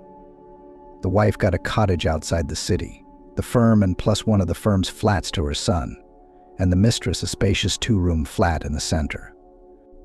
A small sum was signed over to the man in the cap. Apparently there was something between him and the banker for which the latter wanted to thank him. But the last clause of the will, which said that all the funds in the accounts and securities go to no one else than a quietly standing aside tramp, caused a shock to everyone. "What a daddy," said the son indignantly, and looking angrily at his mother added, "And you kept saying that I was his kin. I was a stepson, and I still am." Probably would have written off everything to his kin. The banker's widow, sharply changed in her face, whispered, "What did you want? You were not going to study or work. How many times he offered you to study abroad and help in business?" The widow continued, "So all the girls and clubs were more important to you. All you could do was squander Gregory's money." Michael, that was the young man's name, was indeed not his own son. When Gregory married Vivian, the boy was 10 years old. But from the first day he treated the boy as his own. Except that Michael himself over time grew up and turned into a shameless dependent who did not want to hit his finger on a finger. All his days were scheduled, and in the plans were only meetings with friends and trips to clubs. Nothing else. The widow's remarks to her son were surprisingly interrupted by her mistress. "Stop that noise. Does it bother you at all that we got just some crumbs, and the whole lot went to this tramp? I don't know where he came from." She nodded towards the tramp in the worn jacket and continued, "Personally, I don't understand this situation at all, and I'm not going to put up with it." Everyone immediately turned towards the stranger, and he, not wanting, apparently, to escalate the situation, turned around and, without saying goodbye, quickly went out into the street. There was such hatred in the eyes of those present that it seemed they could tear anyone. But it was not clear to whom this hatred applied more, to the deceased or to the tramp who had received the lion's share of the inheritance. The stranger left, and the people gathered indignantly dispersed for some time. Already in the street, the blonde woman turned to the widow and said, "I don't know about you, but I'm not going to let this go. This tramp will regret that he did not voluntarily give up the wealth that fell on him. It should have gone to us, not that scoundrel, and we must find out where he came from at that moment." The women seemed to have forgotten their personal dislike for each other. What united them now was that they both felt they had been unfairly disadvantaged in the division of the inheritance, and they weren't about to give up so easily. In his heart, Michael was glad that he had got the firm. Gregory bought his stepson's flat a couple of years ago, spacious, with Italian furniture in perfect repair. But having no experience and knowledge in business management, the first thing Michael thought of was to sell the company. The very next day, Michael went to his late stepfather's office to see how much he could make from the business. How disappointed he was when one of the deputies, upon hearing his future plans, grinned sadly and said, "What are you talking about? The firm is on the verge of bankruptcy." Gregory, as soon as he learned that he was ill and would soon die, completely abandoned the business. In fact, let everything go on its own, and in our business you need strict control at all stages. During his illness, many employees, feeling the approaching collapse, resigned, so we have to start almost from scratch. I can, of course, stay on for a while and help you in memory of my father, but you need to invest a lot of money to get the business back on track. Michael was shocked by what he had learned and didn't know what to do next. Of course, he didn't have the necessary funds for development, and it was impossible to sell this sinking ship. He once again hated the tramp, who had obviously got a lot of money and was ready to strangle him with his own hands. At the same time, in a small room in the semi-basement of the lodging house, the tramp was looking at a document with the number of the safe deposit box. Jerome, that was the stranger's name, sat there in disbelief. It all seemed to him like a fiction, a dream. In all his 30-odd years of life, no one had ever given him anything, much less bequeathed it to him. Therefore, he could not fully realize what had happened. The only thing that Jerome understood from the notary was that right today he could go to the bank specified in the will and get a decent amount of money. After a bit of thinking, he went into the big box that replaced his wardrobe and rummaged through his things for a long time. Finally, he found a more or less decent jacket and jeans. It was probably the only thing he could show up at the bank in. At least it seemed that way to Jerome. After quickly changing his clothes and taking the document he had obtained at the notary's office, he went there. The guard at the entrance at first squeamishly examined the entrant and then stepped towards him, saying loudly, "Man, you must have the wrong door. They don't feed you here and they don't give you a living." Jerome, taking out his documents from his inside pocket, timidly said, "I need a director. I'm your client now, and I'd like to get my money." The guard ran his eyes over the presented document in surprise and, turning to his partner, said, "Jen, take him to the manager. I'll alert the secretary." Jerome went up the marble stairs of the bank and once again could not believe that all this was not a dream and was happening to him. A young secretary was already waiting for him in the reception area, and after looking at him from head to toe, she looked questioningly at the guard. The latter, shrugging his shoulders, said, "The orders were to let him through and escort him out. So I did." The girl opened the office door and, entering first, asked, "Daniel, security's here to see you," said to let an important client through. A hoarse voice said something in reply, and the secretary invited Jerome in, then went out and closed the door. Behind the massive desk sat a full gentleman with a red, fleshy face. Jerome was greatly surprised. For some reason, he had expected to see a sporty, trim man, necessarily perfectly dressed in an expensive suit. And that was exactly what he had imagined the bank manager to be. This was the exact opposite. And what's more, the man was clearly hungover. The fat man took a few sips of mineral water from his glass and said unhappily, "Excuse me, I'm very busy. Could you please state your question quickly? Security reported that you are a client of our bank. What can I do for you?" He took another few greedy sips of the liquid, and Jerome thought at that moment that this was the only person who didn't seem to care how or what he was wearing. Jerome stepped to the desk, held out a copy of the will, and said he would like to withdraw half of the amount owed to him. The fat man reread the document, glancing at Jerome incredulously several times and checking his passport. His eyes glittered feverishly. In one gulp he drained the glass, and changing his tone, immediately said good-naturedly, "A pity, a great pity about Gregory. He was a fine man. It's a shame, isn't it? It's strange that the accounts have gone to you and not to your son or wife. Are you a close relative of the deceased?" Without waiting for an answer, he continued excitedly. "Why don't you sit down? Of course, we don't care what you spend your wealth on. But I think we might be able to give you some guidance in these matters. After all, as I understand, you are a newcomer and have not dealt with such sums before. And money should be managed properly." The manager was silent, and as if he was immersed in his own, judging by his face, unhappy thoughts. Jerome could not even think that at that very moment the fat man was thinking how he could make a deal with this tramp in order to win. After all, he needed the money that day.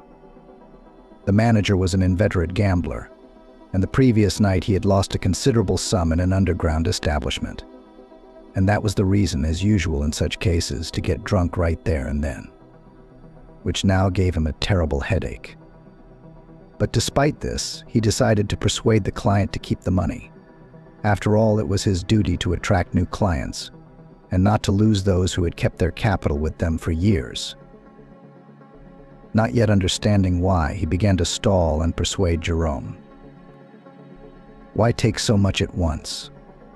You, my dear fellow, have just received your inheritance. Wait, you must get used to the idea that you're rich now. The money will be safe in our bank for the time being, and how will you decide what to spend it on? Welcome. But where are you going with it now, not to bury it in the ground like in the old days?" He tried to laugh at his bad joke, but it obviously didn't work. It was evident that communication was difficult, and he would have been more pleased to improve his health with a drink of something strong than to talk to a tramp.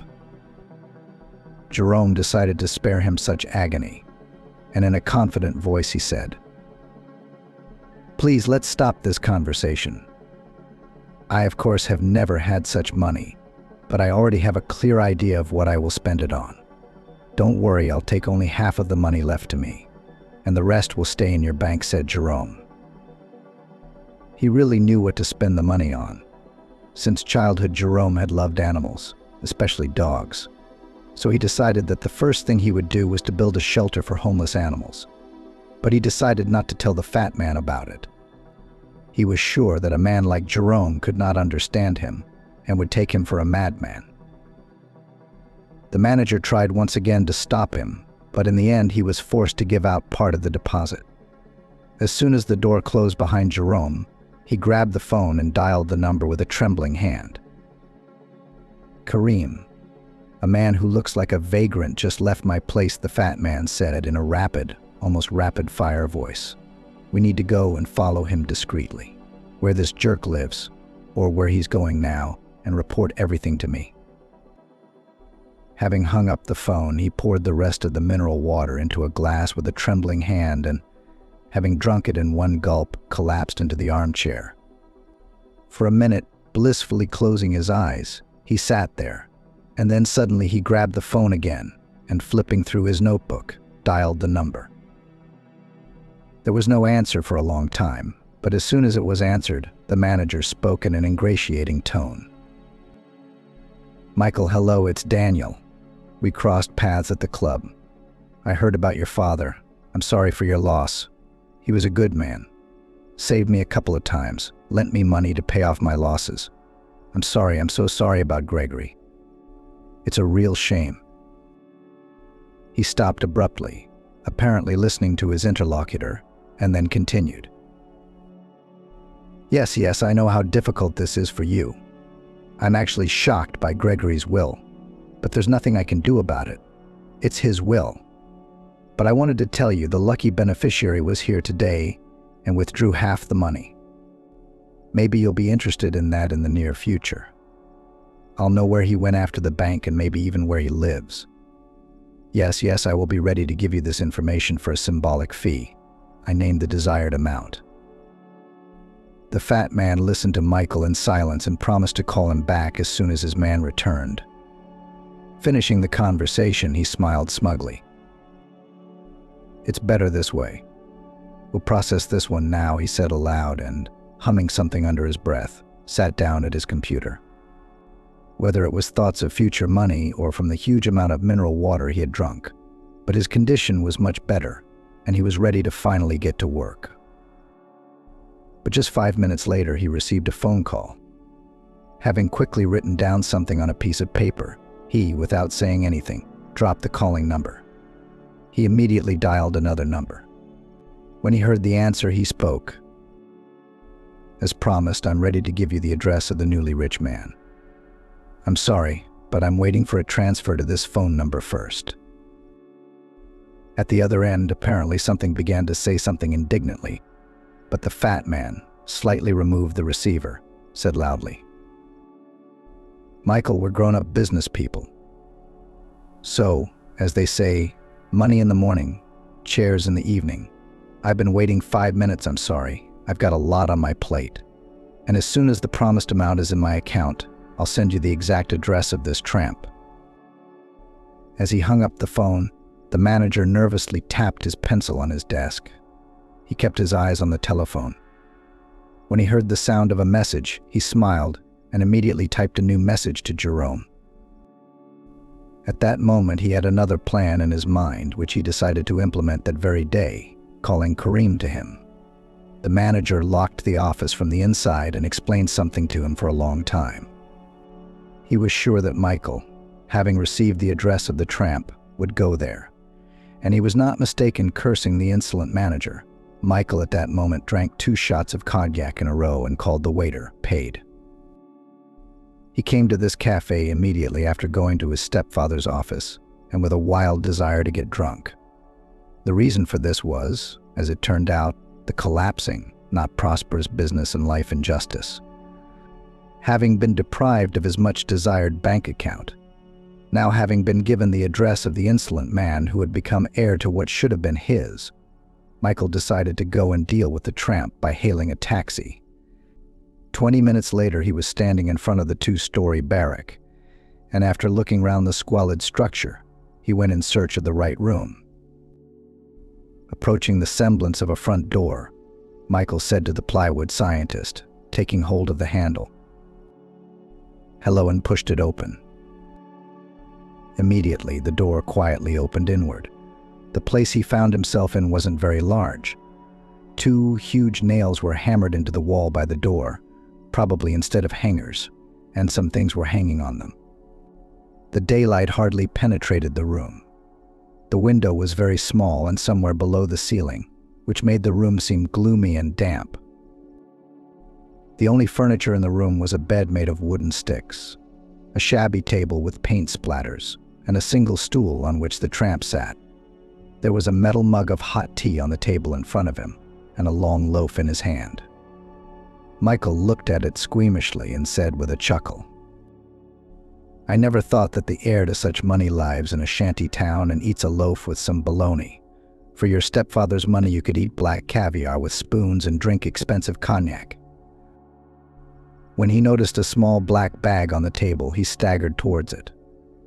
Jerome, obviously not expecting guests, had not had time to put it away after his return from the bank, and it was in it that he had brought the withdrawn sum.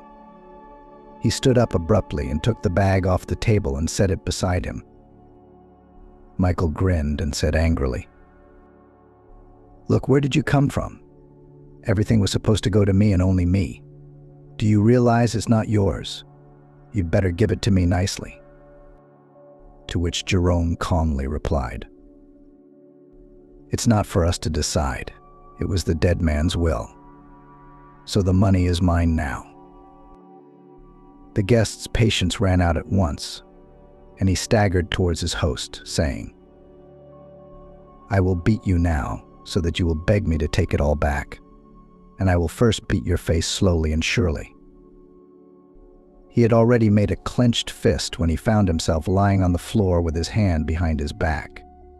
Jerome was clearly enunciating the words. 2 hours a week in the gym is not enough time to think you're the master of the world. You know what Special Forces is? Maybe you've heard of it. I spent 2 years there bleeding and sweating. I wouldn't advise you to continue our conversation in such a tone. And you, sir, better go home and sleep it off." Taking Michael by the shoulders with both hands, he sharply put him on his feet. "Where's the door, remember? Good luck." Returning to the table, he sat down on a chair and had already taken a mug in his hands. when the guest from the doorway shouted, "Yes, I'll destroy you. You bring me that money yourself on a tray. You'll see." Jerome rose sharply from his chair, but the furious major had already left, slamming the door. That evening, the owner of the wealth that had fallen from the sky could not sleep for a long time. And it was not even in the appearance with a scandal, Michael, but in the fact that he himself was trying to understand what had happened. But by morning, Jerome calmed down and already clearly decided that the next day he would start to find out what was necessary to open the orphanage. In the morning, he went to all the authorities, then looked for a place for the pets to live, and came back in the evening, tired, but very satisfied with the work he had done. Everything was working out just fine. In a week or two, he could be the owner of a small shelter for homeless animals. Jerome decided to have dinner and go to bed early so that the next day he could finish all the necessary paperwork. In the morning, he got up in high spirits and hastily brewed himself a cup of coffee. Drinking it without breakfast, he was about to leave. When there was a knock at the door, Jerome thought it was Michael again, but he dismissed the thought. Surely he wouldn't behave so decently, and he would have burst in without knocking and opened the door like last time. He was surprised. On the threshold stood two men, one of whom, taking his ID out of his pocket, said they were police officers. He reported. "Early last morning, Michael's body was found in the archway outside your house. The lad has a head injury and is in intensive care." A second authority spokesman added, "We have interviewed residents and several people said he was coming out of your driveway, and an upstairs neighbor says you had some sort of scandal that evening. We have already found out that you had grounds, because you suddenly inherited what should have legally gone to this young man. Get yourselves together. We must detain you until the circumstances are clarified." Jerome tried to justify himself. "Yes, we had a fight, but I would never do such a thing in my life. Do I have an alibi or witnesses?" "Who can confirm that you didn't follow him?" asked one of the policemen, and, without waiting for an answer, added, "Pack up. We're waiting for you. We're going to the station." Jerome thought about what had happened. He didn't understand who would want to attack Michael, but somehow he was sure that it was all connected with the inheritance. During the interrogation, he tried to remember all the details and tell everything to the investigator, hoping that he would be able to understand the case. Jerome realized that he had been set up. But who had done it? He knew neither the spouse nor the mistresses of the deceased, who wanted to get the inheritance, certainly would not dare to do such a thing, and no one else came to his mind. At the end of the interrogation, the young investigator said, "I will of course look into everything, but I must say, the victim's mother is determined and said she would make every effort to bring the case to court." Once in the detention center, Jerome couldn't stop thinking about who had benefited from the attack and who else would want to eliminate him by taking him into custody. But nothing good came to his mind. Realizing that it would be virtually impossible to prove his innocence, he almost resigned himself to the fact that he would have to serve time. That all changed one day when the cell door opened and he was told that he had a visitor. Jerome was surprised, of course, but he had no idea who he would see there. Standing before him was the same mistress of the deceased whom he had seen at the notary's office, wearing a delicate pink trouser suit and high heels. She was even more beautiful than she had been that day at the notary's office. Her blonde curls fell over her shoulders. Her face was covered with a minimum of makeup, and Jerome stood staring at her beauty. The girl grinned. "Well, what are you up to? We don't have much time, so I'll get straight to the point. I know you're being accused of something you didn't do, and I have evidence on who is really guilty of what happened. But you realize I'm not just going to hand it over." Jerome sat down opposite and continued to stare at his interlocutor. She said, "I am ready even now to give everything I have, and the guilty will be put in jail, but you, of course, will be released. But you see, nothing in life happens for nothing. You give me everything Gregory bequeathed you, and I'll give the investigator the dirt."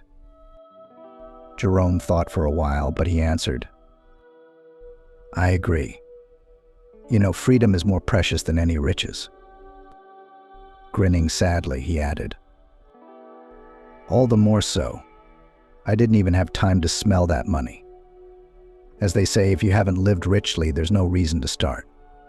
I think such a pretty girl will need this dowry more." Looking at the blonde, he realized that she was not ready for such a turn. No, she might have believed it, but that Jerome would refuse so quickly certainly did not expect. But then she pulled herself together and said, "Well, that's fine. But you know, I need a guarantee, a receipt, or a power of attorney of some kind. And as they say, go on, Henry." He smiled. "Not Henry, Jerome, but you're a savior. What's your name?" But the blonde silently pulled a sheet and pen from her small purse, placing them on the table in front of Jerome. He wrote, she prompted, dictated, and when he finished, she reread it. Then she smiled. "Good boy, no fool. You'd be more decent, not a tramp. Maybe she'd even fall in love." Already approaching the door, she turned round and, smiling, said, "By the way, my name is Lauren. Good luck." Jerome waved picturesquely. She left, and when he was in the cell, he realized that he really liked the girl. At the notary's office, he had no time for that. He had been confused, so he hadn't been paying attention to anything. And now, when she came to him in the detention center, the rest of the day Jerome only thought about her. But at some point he realized that nothing could be between them, forbade himself to think about the blonde. To say that he immediately believed that, having received the money, she would bring the matter to an end. Jerome couldn't believe it. But Lauren did hand over some, apparently material from the cameras to the investigators, and the next day he was free. If only he could have known that this particular hottie had a hand in his imprisonment. Lauren, as promised when leaving the notary's office, didn't leave the case alone. She couldn't bear to see some half-bum become rich. Annie, who had possessed the banker's data of late, left nothing to it, having reported to the bank almost immediately after Jerome. Annie, who knew the manager's weakness for money, suggested to him a very favorable plan. It was simply to take the money from the tramp by any means necessary, and then divide it between the two. And it was the fat man who told her that he had given Michael the address of the newly made heir, and that he had been drinking a lot and was probably going there at that moment. Together they thought out everything to the last detail, and in a few hours the hired scoundrels caught up Michael and beat him up. Everything else went according to plan, and after getting a power of attorney from Jerome, they split everything in half the same day. But Jerome didn't know anything about it, and when he was released, he was glad that he wouldn't have to spend the next few years behind bars. As he approached the door of his home, he saw a small shaggy lump right on the threshold. It turned out to be a puppy of a completely unknown breed, black in color with white spots on its chest and legs. He looked frightened with his little button eyes, begging Jerome not to leave him. "Poor fellow, where did you come from? And how long have you been sitting here? Hungry, I suppose." Saying this, he lifted the baby in his arms and carried him home to the trough where he usually washed.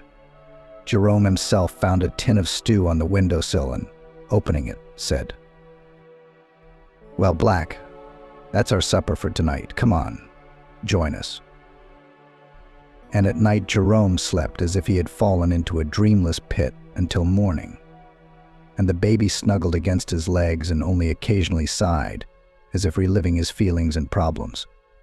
In the morning Jerome woke up and was glad to be free, and probably even more so that now he had nothing to do with this crazy family, deciding that everything was in the past. Jerome started to get ready to go again, looking for some temporary part-time work, which he had existed before he got his inheritance. He helped unload cars at the market, cleaned the supermarket grounds for a small fee, and it was just enough for the essentials. After patting Black behind the ear, he was about to leave when there was a knock at the door. After the police had knocked on his door the same way this morning, he didn't expect anything good to come of such a knock. As he approached the door, Jerome stood for a second and pulled it open. He couldn't believe his eyes. Michael's mother stood on the doorstep, the same widow who had been at the reading of the will. Seeing his surprised face, Mrs. Elizabeth said quietly, "Hello, may I come in? I really need to talk to you." Jerome took a step back, letting her pass, and suddenly quickly took his jacket off the nail and laid it on a chair, inviting his guest to sit down. She looked round the poor dwelling fearfully and looked at Jerome, but sat down, deciding that she, too, wanted the money he had inherited. He decided to make it clear at once, and seating himself on a plastic crate that stood against the wall, said defiantly, "If you're after your husband's $1 million, I don't have it anymore." His mistress turned out to be nimble and is probably already somewhere on the sea spending what she got in exchange for my freedom. I gave her everything. The woman looked up at him, her eyes full of tears, and he realized that that was not what she had come for. As a lump rose in her throat, she spoke softly. "When my husband was alive, he solved every problem. My son and I lived without any problems, without any troubles or worries, but now he's gone. My son is in a coma. I am all alone, and there is no one to help me. My friends are like, if you've got money, they're there for you. If there's no money, they're gone. My son needs expensive treatment, then recovery. Of course, I have some money, but it's running out like water. I didn't come here to ask for money. I already know that bitch Laurent took it from you." Standing up, she went to Jerome, who was sitting silent, and with a pleading tone in her voice, she begged, "I'm begging you to take over the firm. Well, at least until Michael will not recover. After all, we are our own people. I do not know for what reason, but the same heir as me and my son." Jerome was shocked at the suggestion. "Do you think you're saying I'm the one to run the business? I've never done anything like that in my life. I have a secondary education specialized, and here finances, transactions, something else there." She, as if trying to calm him down, started talking again. "It's nothing complicated, nothing. The firm has been around for years. You just look after the cogs of this machine, which is already working on the beaten track. You just have to feel a man's hand there. So I want you to be that hand."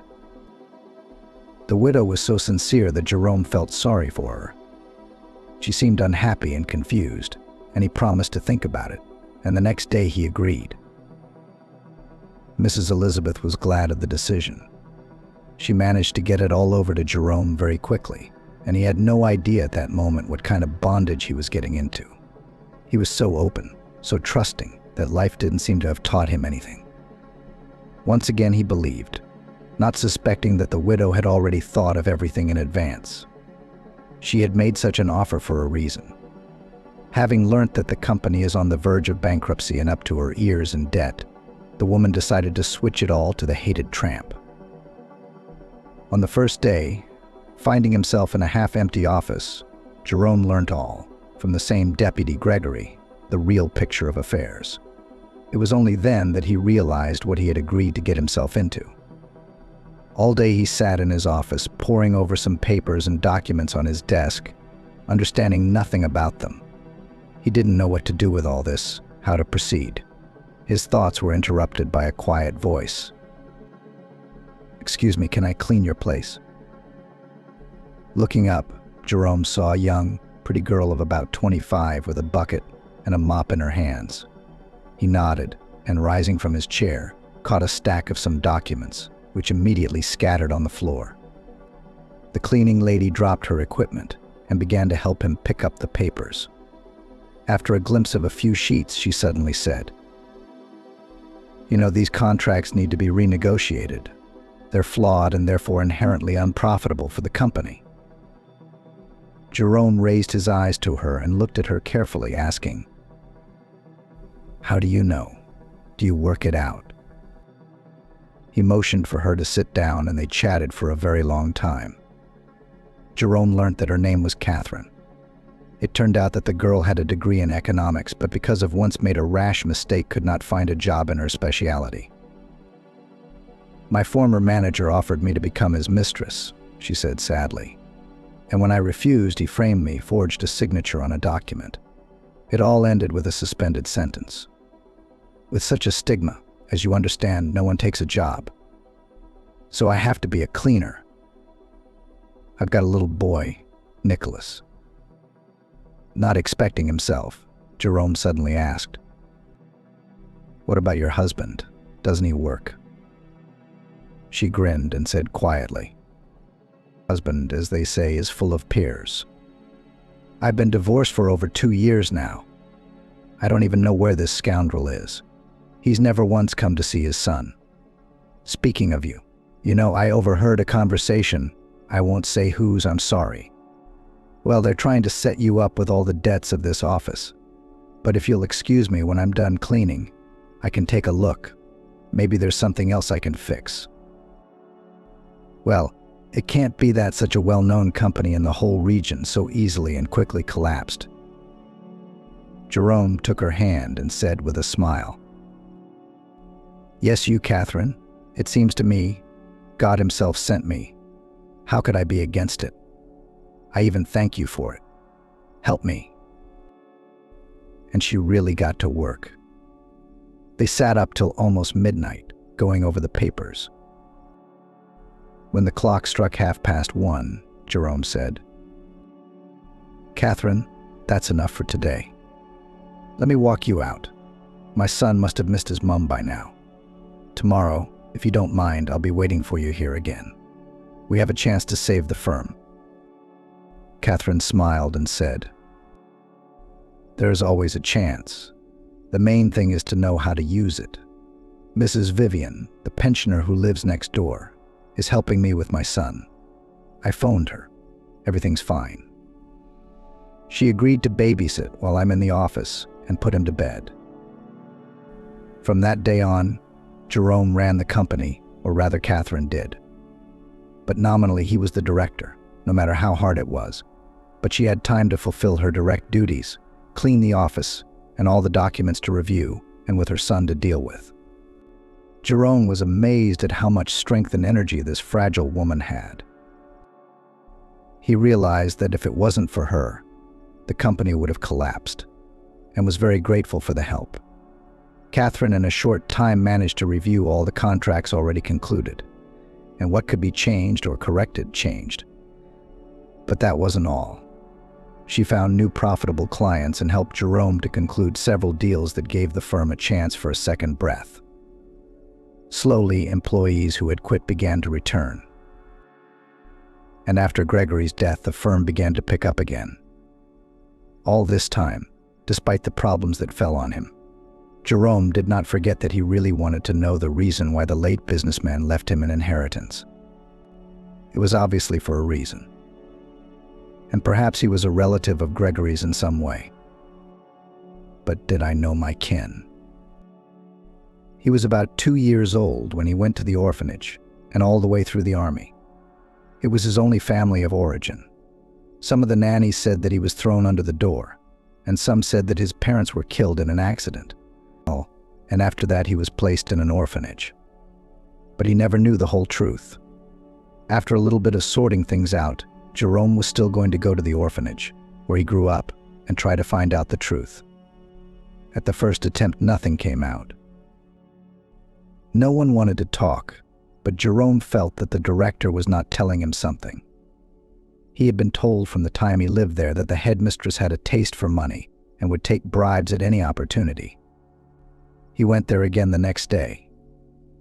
When she saw the envelope in Jerome's hands, she quickly became talkative and told him everything she knew. It turned out that Jerome was Gregory's own son. He had actually had his wife killed in an accident many years ago. Gregory was just developing as a businessman, and his competitors were giving him a hard time. There were constant threats, demands to sell the firm. And Gregory, terrified for his child's life, decided to give him to an orphanage. It was too late for Jerome to find out. I wanted to ask why he did not take him away when everything became calm. But alas, there was no one to ask. It came as a shock to Jerome. It turned out that all these years he lived in the same city with his own father without even knowing it. When Jerome left the orphanage, the carers had tears flowing. He had dreamed all the years since he was a child that he would have his own people, his mom and dad. And now, learning there was a father, he couldn't contain his emotions. Jerome had only seen Gregory in a portrait with a mourning ribbon in his office. But on this night, he dreamed of him as if he were alive. His father begged his forgiveness, begged him not to abandon his life's work, to save the firm. Waking up in the morning, Jerome gave himself a promise to do everything in his power to avoid bankruptcy and bring the company to the next level. The black dog that ran up, as if approving his thoughts, barked merrily and wagging his tail, curled up at his feet.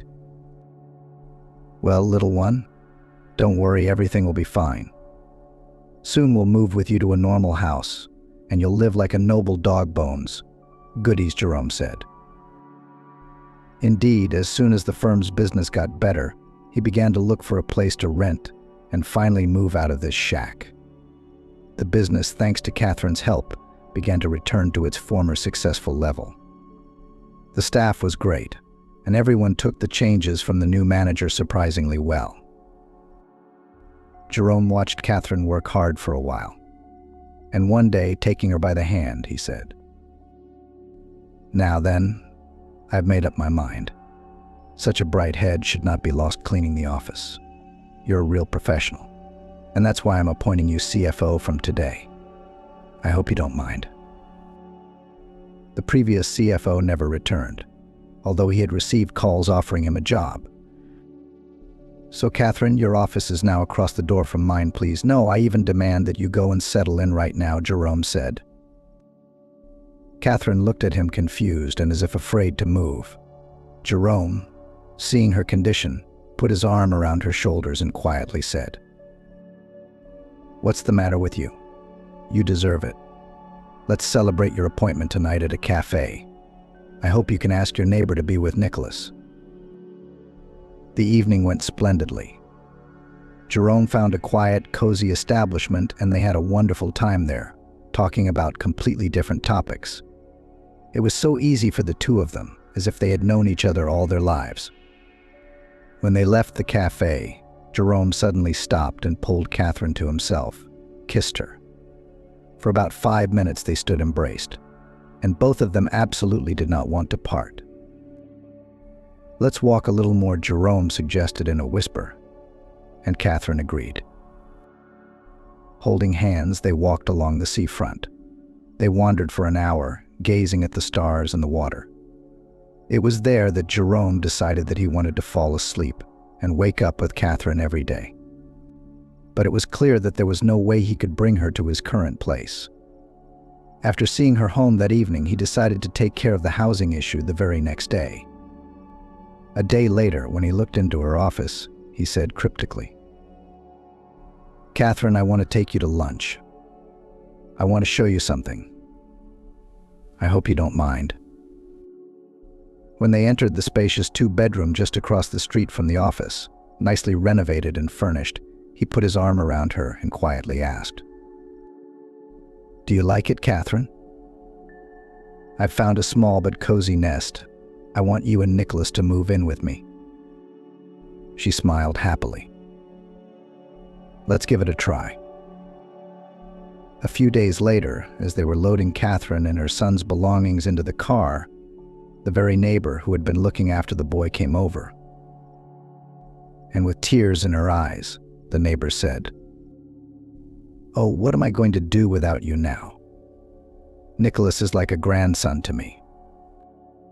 Jerome approached his grandmother and, smiling, said, "So Catherine and I are going to another city. If you don't mind, until we get Nicholas into daycare, you can keep an eye on him. I'll send a car for you in the morning. And of course we'll take you back too, and will you and Nicholas stay with us? Well, play here, read to him. What else? And we'll pay you a salary like a nanny." Unless, of course, you ask for a million." Jerome laughed with a wink. And the grandmother, immediately frightened, replied, "What's the matter with you? What money? I tell you, Nicholas is like a grandchild to me." "Well, that's fine," Jerome said with a look at Catherine. "So tomorrow morning at about 8 o'clock a driver will come to pick you up." Jerome was himself surprised at how easily he was now able to enjoy the benefits he was entitled to. The company was doing very well, and he could afford a rented but good apartment, a company car with a driver. But most importantly, he was happy with Catherine and had quickly found common ground with Nicholas. Now he had somewhere to go and wanted to go home. Catherine turned out to be a wonderful hostess, very tasty cooked, trying to spoil them almost every day with some goodies. Life seemed to be getting better. Jerome gradually began to get into all the affairs of the company, and he even found it very interesting. During the whole time, he only once remembered about those, thanks to whom he got this business. And that was only because Mrs. Elizabeth herself showed up at the office. Honestly, I never understood why she was there. Well, okay, I saw a look of annoyance or regret on her face. She clearly didn't expect to see a fully functioning company and a full staff. After sitting for half an hour or so, Mrs. Elizabeth tried to complain about life, telling me how hard it was for her son and her without a livelihood.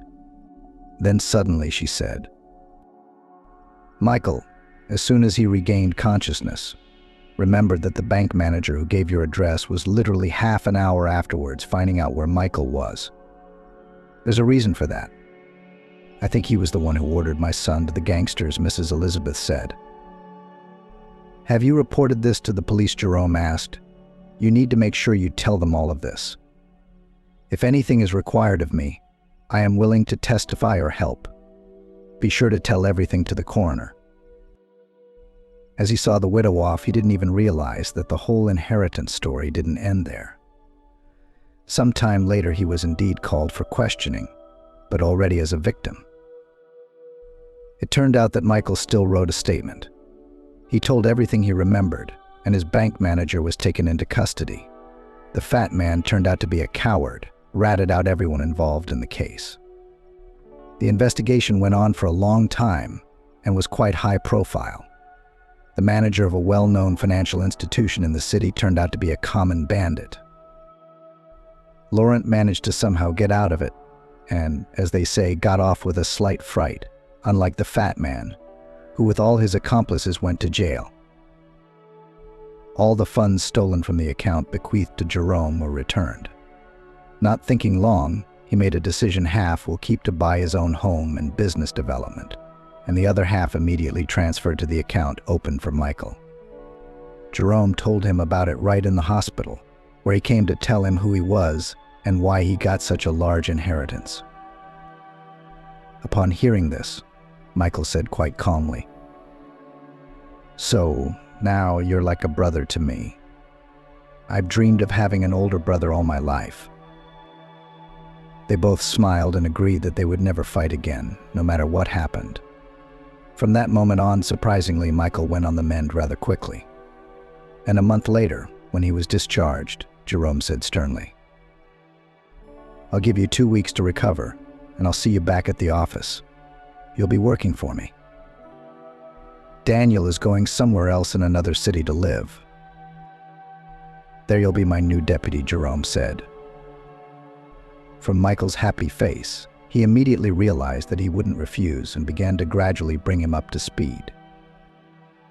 When Michael went to work, Jerome breathed a sigh of relief. "Well, now that I have such a reliable cover, I can safely take care of my personal life." Walking over to Catherine, who was sitting at her laptop, he pulled a small velvet box out of his pocket. "Catherine, will you be my wife? I love you and Nicholas very much, and I want to be with you always." She stood up, put her arms around his neck, and said quietly, "I love you too. And I agree. After all, our son or daughter should definitely have a daddy." Pulling away for a second, Jerome looked at her with loving eyes and grabbed her in his arms and whirled her around the office. "Hey, hello. Am I disturbing you?" Laughing, Michael watched the scene. "Are you inviting me to the wedding?" said Michael. Setting his favorite on the table, he turned round and replied cheerfully. "You what? You're going to be the most important person after us at this celebration. You're going to go as a witness." A month later, in the same cozy cafe, where not so long ago first sat Jerome and Catherine, the wedding was celebrated. The newlyweds, smiling happily, kissed under the shouts of bitterly of the guests and accepted congratulations. Nicholas, not yet understanding anything, sat in the arms of his favorite nanny and clapped his hands joyfully. Mrs. Elizabeth, rubbing in her hands the ribbon of the witness on the stage, whispered and asked, "When are you getting married, Michael? It's time for me to babysit my grandchildren, too." Hearing this, Jerome decided to intercede. He's going to have a good time until he meets the one he really loves. And if you want grandchildren, you can come and babysit for us. We'll soon have 2 little ones who need love and attention. Suddenly, Nicholas jumped into the conversation. "We also have a dog called Black. He needs to be walked. That's what Daddy says." Everyone laughed. And Jerome gently pressed Catherine against him. "I'm the luckiest man in the world," he whispered. Then, pausing and catching the moment before anyone was paying attention to them, he said, "I've also decided to give you a wedding present. Yesterday you got your suspended criminal record expunged. Turns out there's a great lawyer who managed to prove pretty quickly that you're innocent. So now you have nothing to be embarrassed or afraid of. But I hope you won't quit." Having learnt this, Catherine, barely holding back her tears, happily dissolved into the arms of her spouse.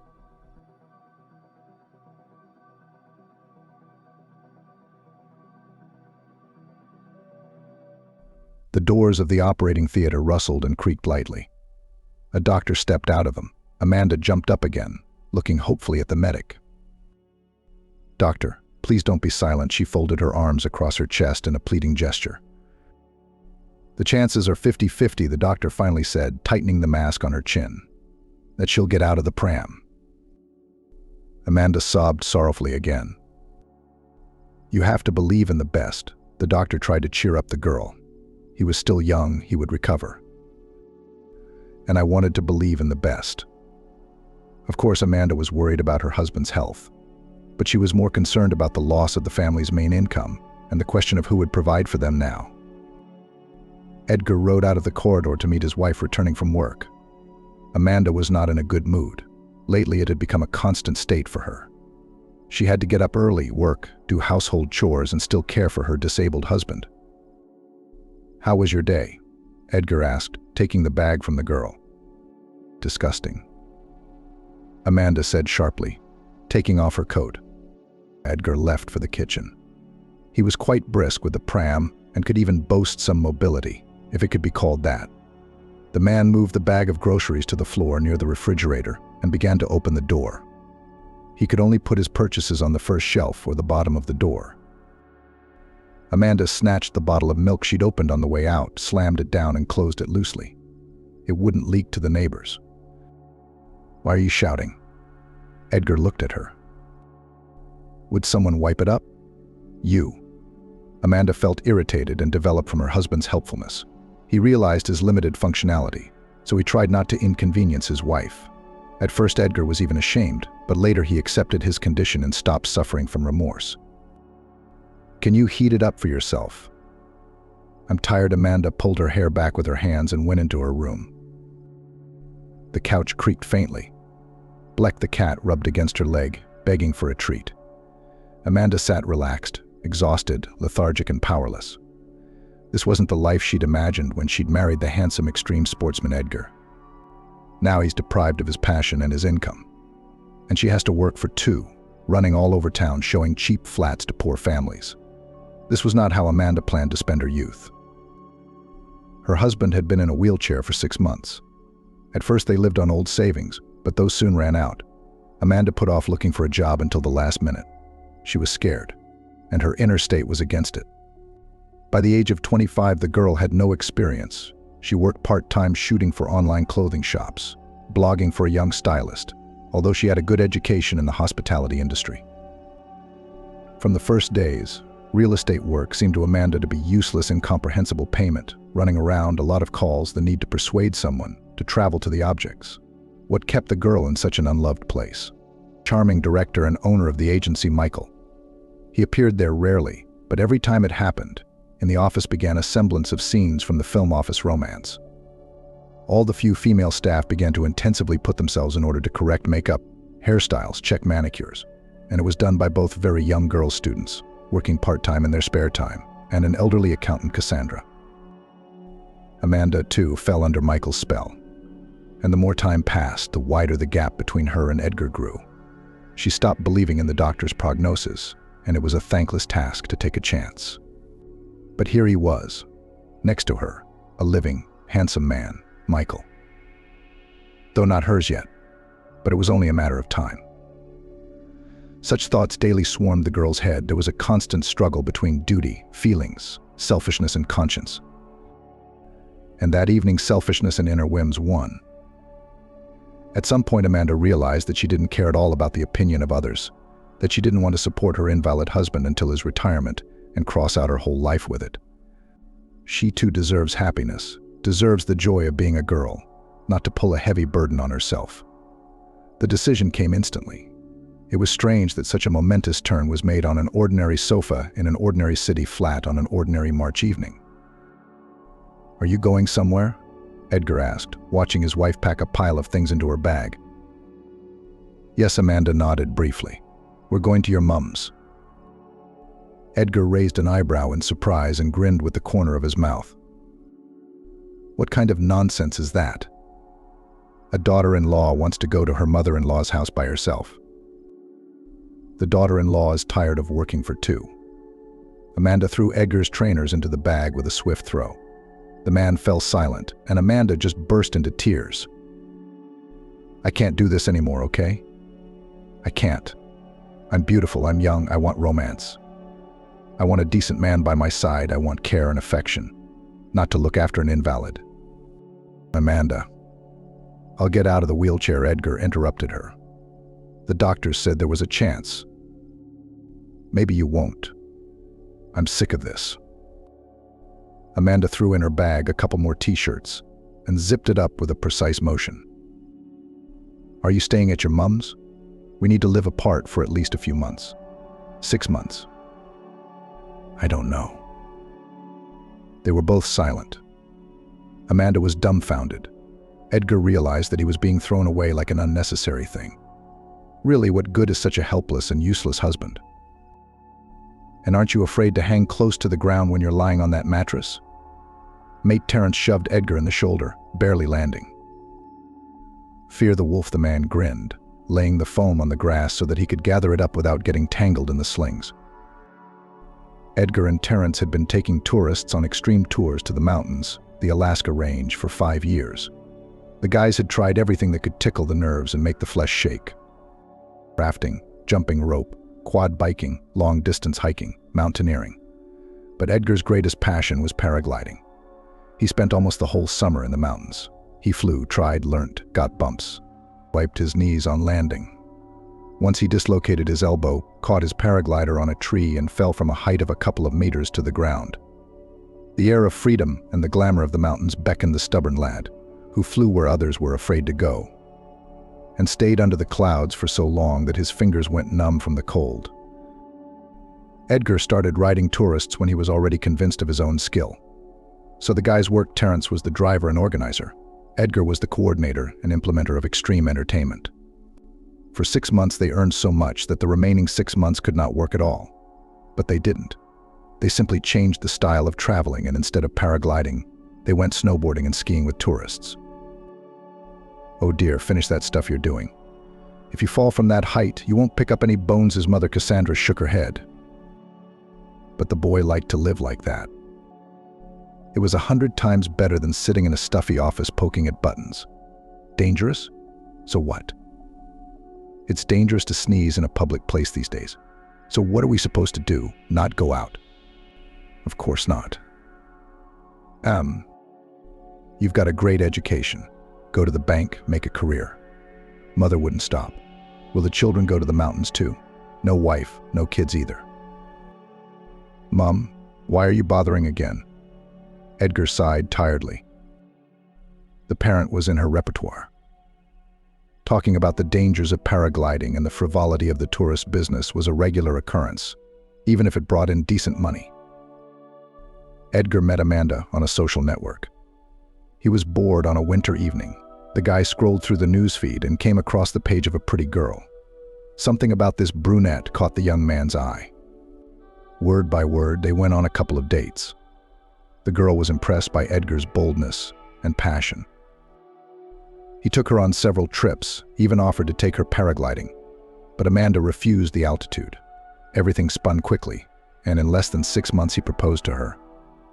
Edgar was not embarrassed that the chosen one is spoiled, somewhat capricious, ambitious. But she always waited at home, cooked delicious salads and dishes, did not criticize his hobbies. At work, Edgar's wife did not kick out the wife. Let her do what she likes, he said to his mother. I earn enough for two. At least she's always beautiful and fresh. Amanda was more than happy with this arrangement. She was already dreaming of a full-service travel agency, of a house somewhere by the sea, of her own column in some fashion magazine. Life went on at its own pace.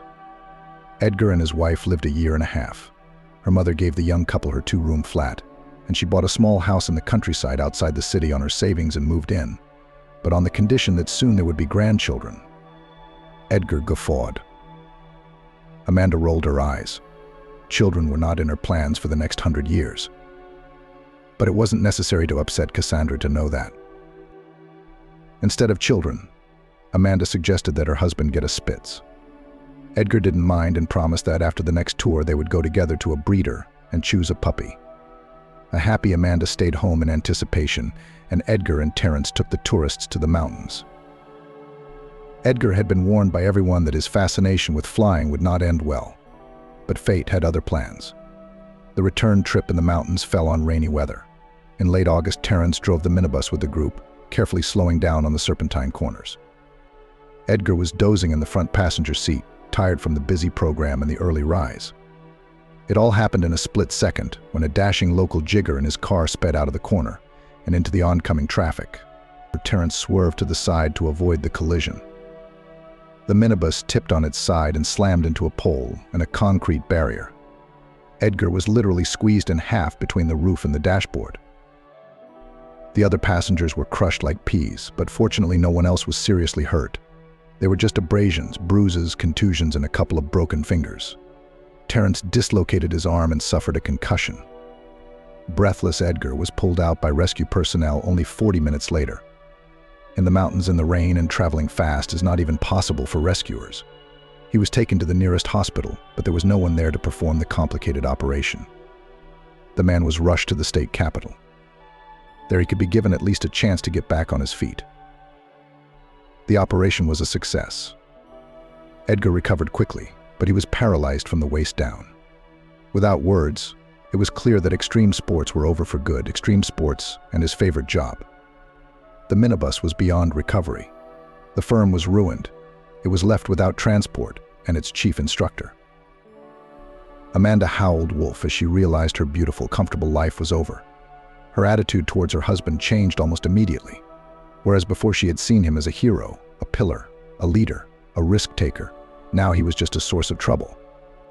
Edgar experienced the crisis of loss of mobility for a long time. He became depressed.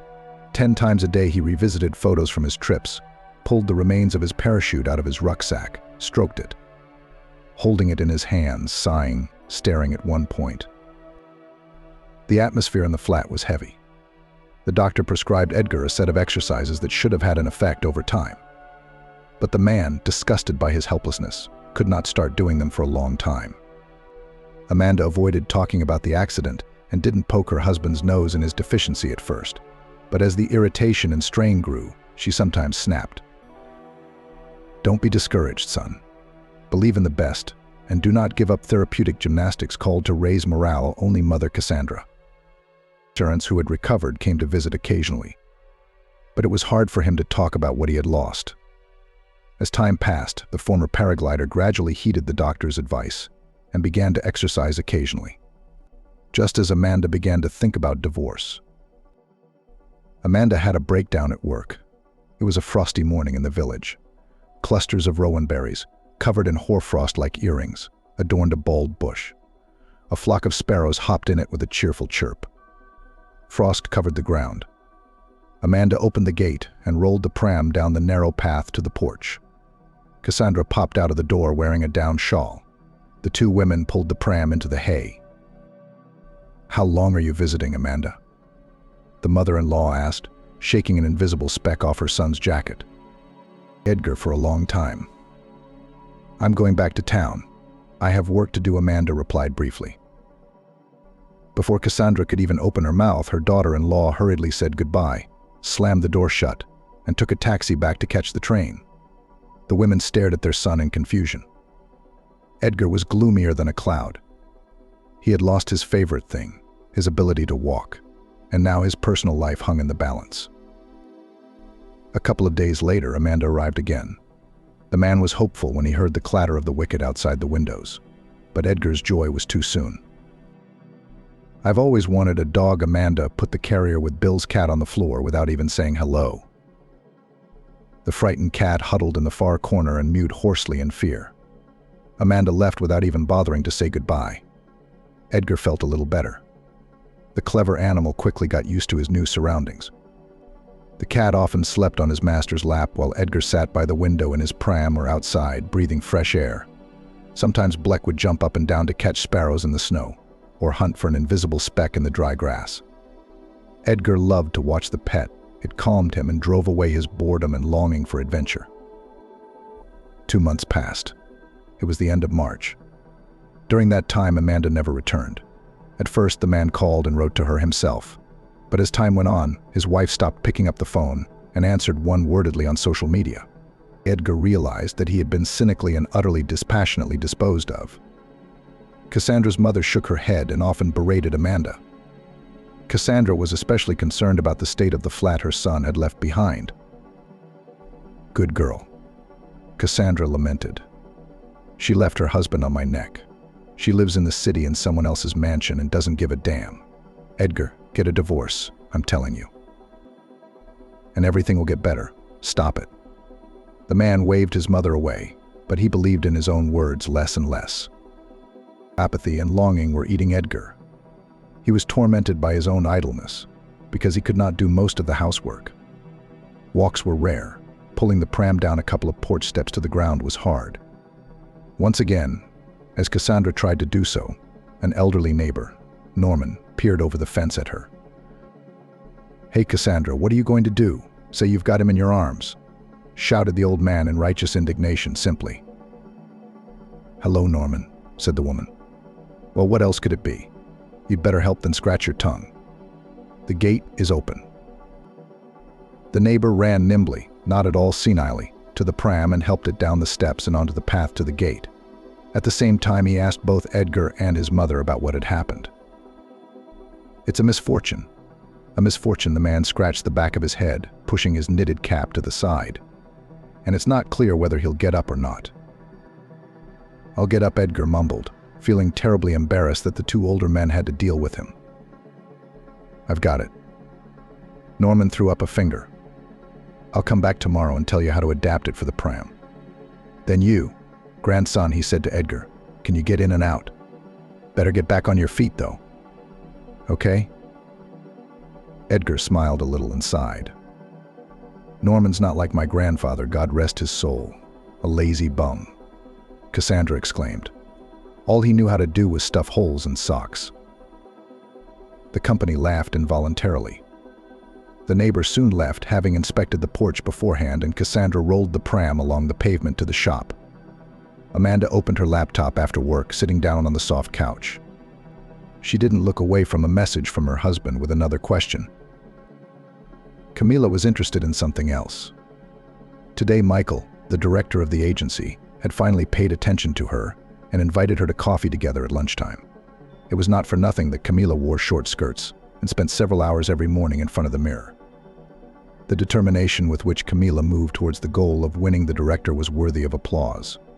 The girl went with the chief to a coffee shop and made it clear that she would not mind to continue communication in a more informal setting.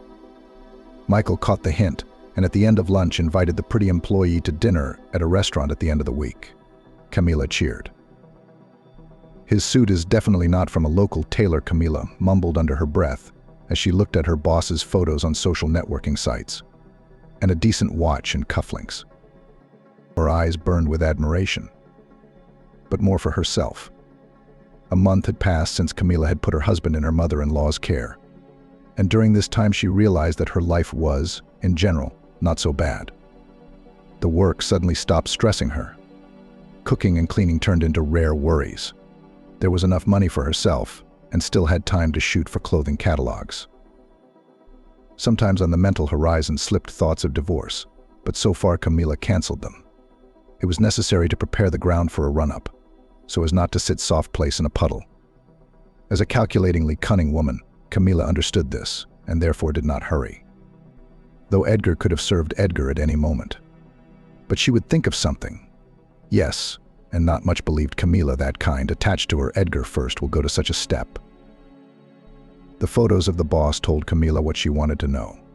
Michael in his 35 years was the owner of a nice house in the suburbs, 2 cars, and clearly had a passion for business things, foreign tailoring. The girl leaned back contentedly on the back of the sofa, scrolling in her head options for outfits for a future date. Her sick husband and the fact that she was legally married did not slow Camila down a bit. She didn't give a damn. X-Day came. Michael picked her up in his car. Since her work in the agency, Camila tried not to spread much about her personal life. She'd taken off her ring right after she'd sent Edgar to the country, and therefore in the car already flirted with her boss, who was 10 years older than her. The girl achieved her goal. In the morning, she woke up in the house of her lover. Michael brought her coffee and asked if the young lady does not want to go to the skating rink.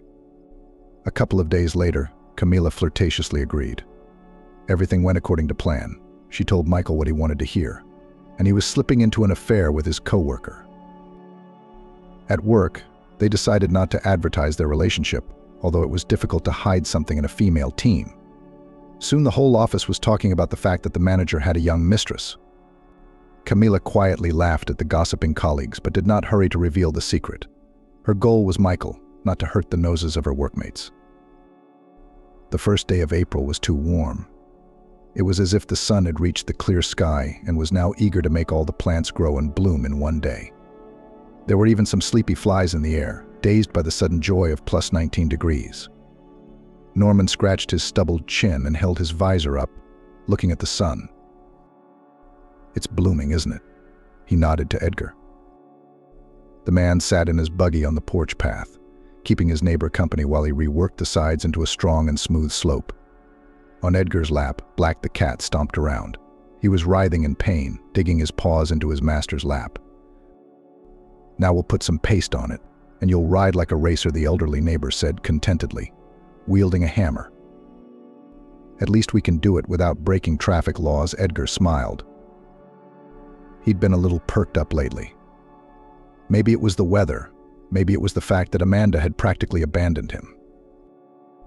Either way, clarity had come. Besides, Edgar had figured out a way to brighten up his hated idleness. He decided to write a book about his journey to paraplegia. He found a blank notebook in his desk and began jotting down ideas. Edgar had never written any texts before, except for essays at school. However, his work was quite vigorous. It was the abundant reading in the winter evenings, as his mother had always favored books and had plenty of them at home. On those same winter evenings, he and his parents, sometimes with neighbors or alone in the kitchen, would read across from each other while drinking herbal tea. At such times, Edgar would forget that he was deprived of the ability to walk and become a little happier. Bleck stretched his striped back, jumped to the ground, and disappeared behind the fence on some feline business of his own. "It's done." Norman surveyed the job well done, and then turned to Edgar. "Come on, son, try it yourself." Edgar, helping himself with his hands, began to carefully roll the pram up the makeshift ramp.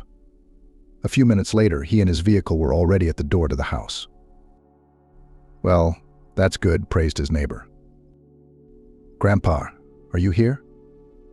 Came from behind the fence. "Let's go to lunch. I've boiled some brine soup."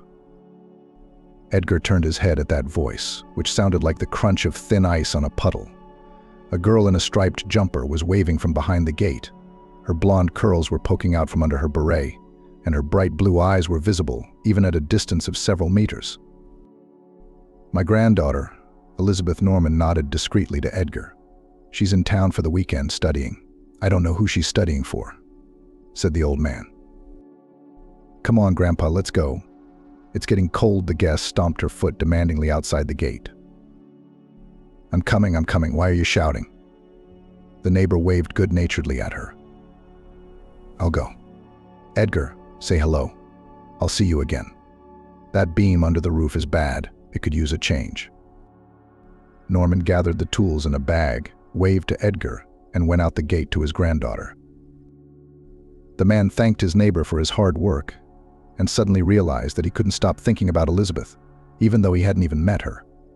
April continued to bring warmth and wind. There were sparse gray-white piles of snow in the flower beds, and among them were sprouts of the first spring flowers sticking out of the ground. Edgar hadn't written to Amanda for a long time, but he was actively working on his book. The second notebook was already written. "Edgar, can you get to the shop by yourself? Are you out of salt?" Mother shouted from the kitchen. "I can't leave. The pies will burn and the soup will run away," Edgar said. The way to the grocery store was simple, a straight asphalt path about 250 meters long, with no steps and no potholes. "I can make it," Edgar said. He hastily put on his jacket, checked the change in his pocket, and rolled toward the gate. Glad that he could help at last, it was time to go for a walk. His mother looked at him from the window. The tires of the pram rustled quietly on the already dry asphalt. Edgar moved slowly, looking at the village. In the gray and dreary winter, it was depressing. But when the sun came out, the carved shutters and skates on the roof shone. In front of the yard's colored borders and future flower beds looked out. Quick sparrows were dragging grain from the chickens' feeders, chirping. Somewhere sheep barked.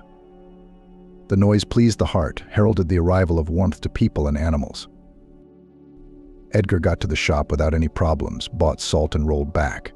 Almost back to the house, he heard the pitiful, familiar meows from the roof of the neighbors. The man looked up. Bill was sitting on the roof. Edgar had seen from the window that the cat used to climb up there on scaffolding. The neighbors were repairing something in the attic, and the scaffolding had been up there most of the winter. But the repairs were over. The scaffolding was removed so as not to clutter up the flower bed in front of the windows. And the poor cat was trapped. There was no tree nearby, no lower roof, no suitable fence to climb down. Unhappy Bill climbed into the attic to the neighbors, fell asleep there the night before, and in the morning they cleaned up the scaffolding. And now the frightened animals, seeing the owner, shrieked at the top of their voices that the poor man was stuck. "How are we going to film you now?" "That's the problem." Edgar looked questioningly at the pet. He tried knocking and calling the neighbors, but they weren't home. Apparently, Edgar's conscience prevented him from calling his mother.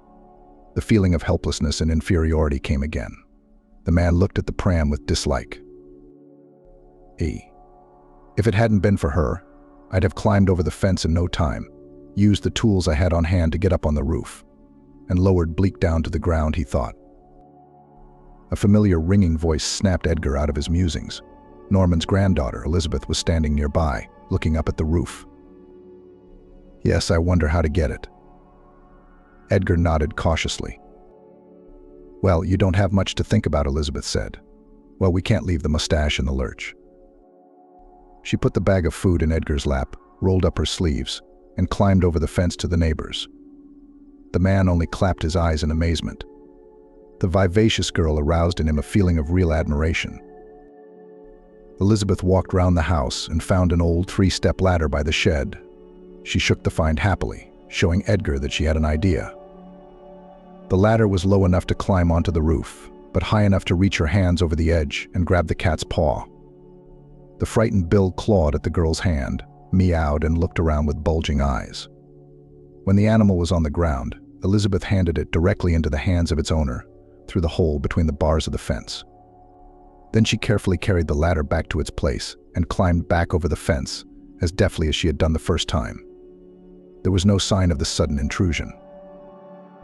"You made us do a lot of work." She knelt down in front of Edgar and patted the cat's fur affectionately. "Thank you. I don't know how I would have got it myself." Edgar handed the girl a bag of groceries. "My name is Elizabeth," by the way she introduced herself. Obviously not, or he would have waited for another kind-hearted passerby. "And I'm Edgar." The man smiled slightly. "It's a good thing it was you," he said to the passerby. Elizabeth wrinkled her nose. "Let's go with you. Why not? It's like we're old acquaintances." "I'm just embarrassed," Edgar said. "I must be about 10 years older than you." "We look the same age," Elizabeth said.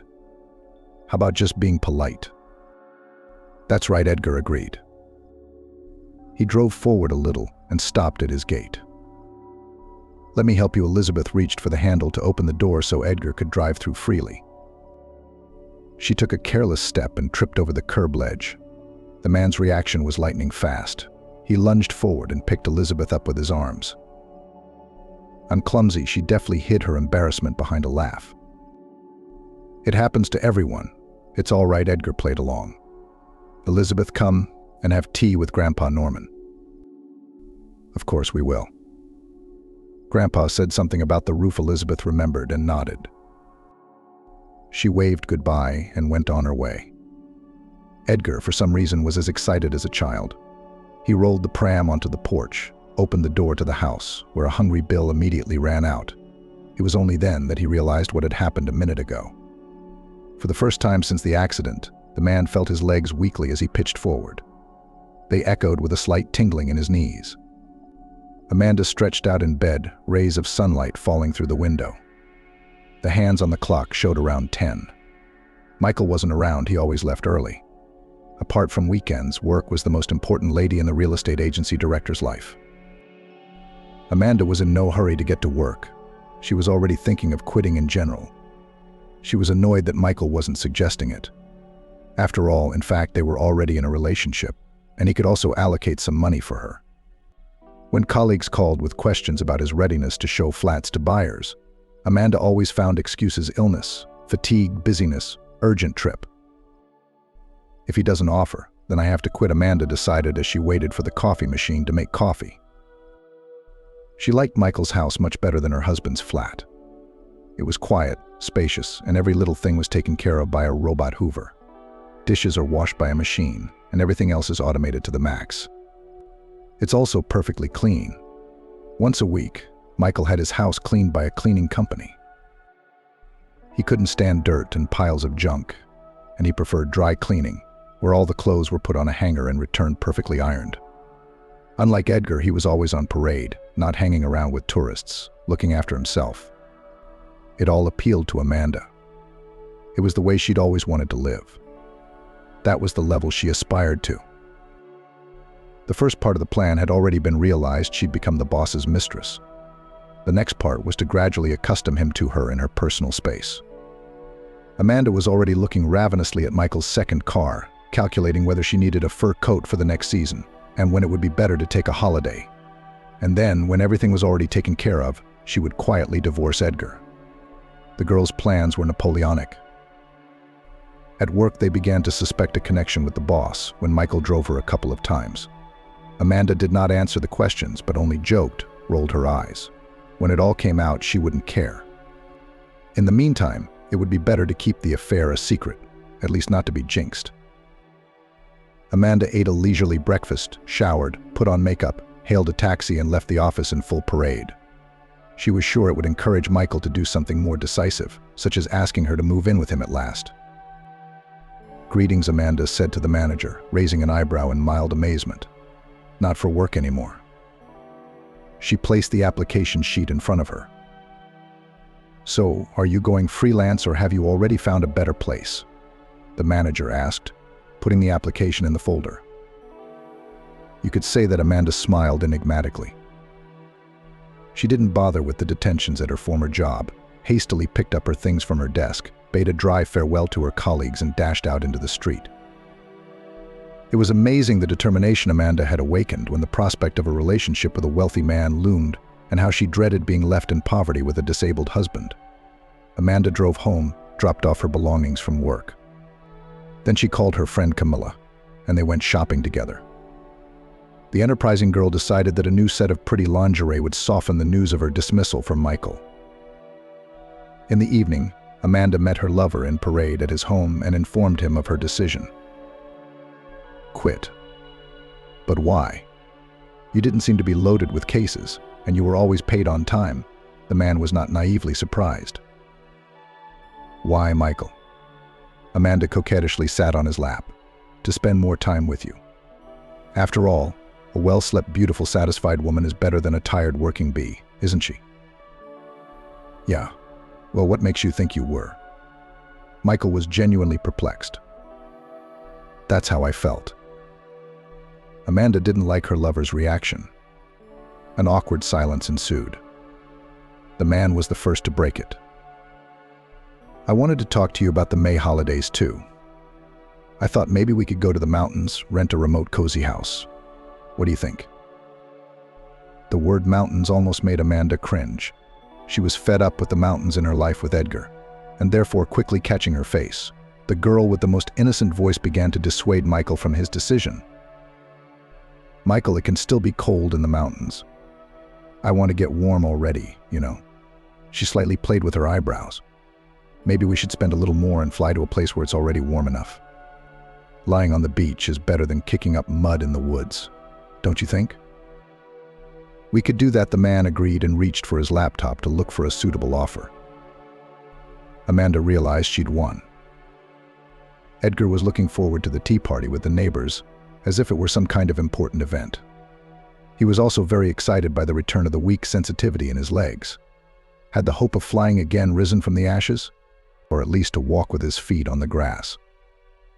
Edgar longed for the paraglider, the mountains of his active life. He had buried it all when he got into the pram.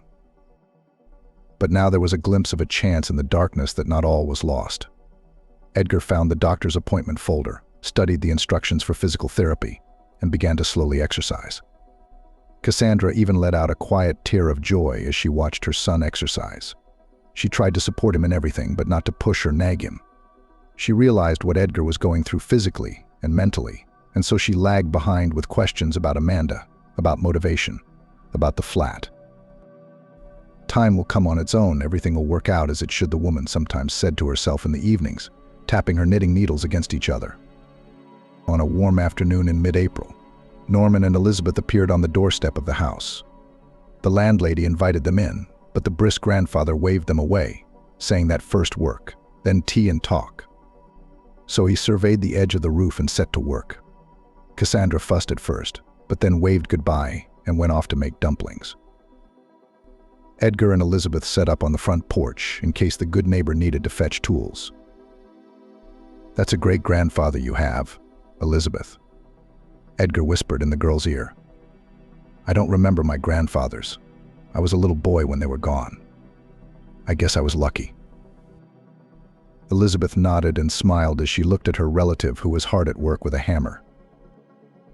"And yes, you're right, my grandfather is a good man. An example for the whole family in hard work and optimism." "I can see that," Edgar agreed. "Do you look like him?" Elizabeth tilted her head slyly and looked down at Edgar. She rested her hand on the wheel of the pram. "What is it?" She looked at the boy expectantly. Edgar was embarrassed for some reason. His heart was pounding like crazy. This simple and perky student caused in him a feeling similar to the first flight under the dome of a paraglider. "You're light, witty, and kind," Edgar said in one breath.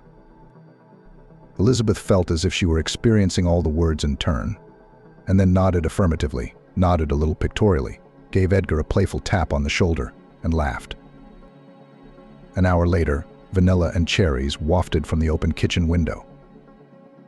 Cassandra leaned out the door and called out to everyone. "Give up that roof, Norman.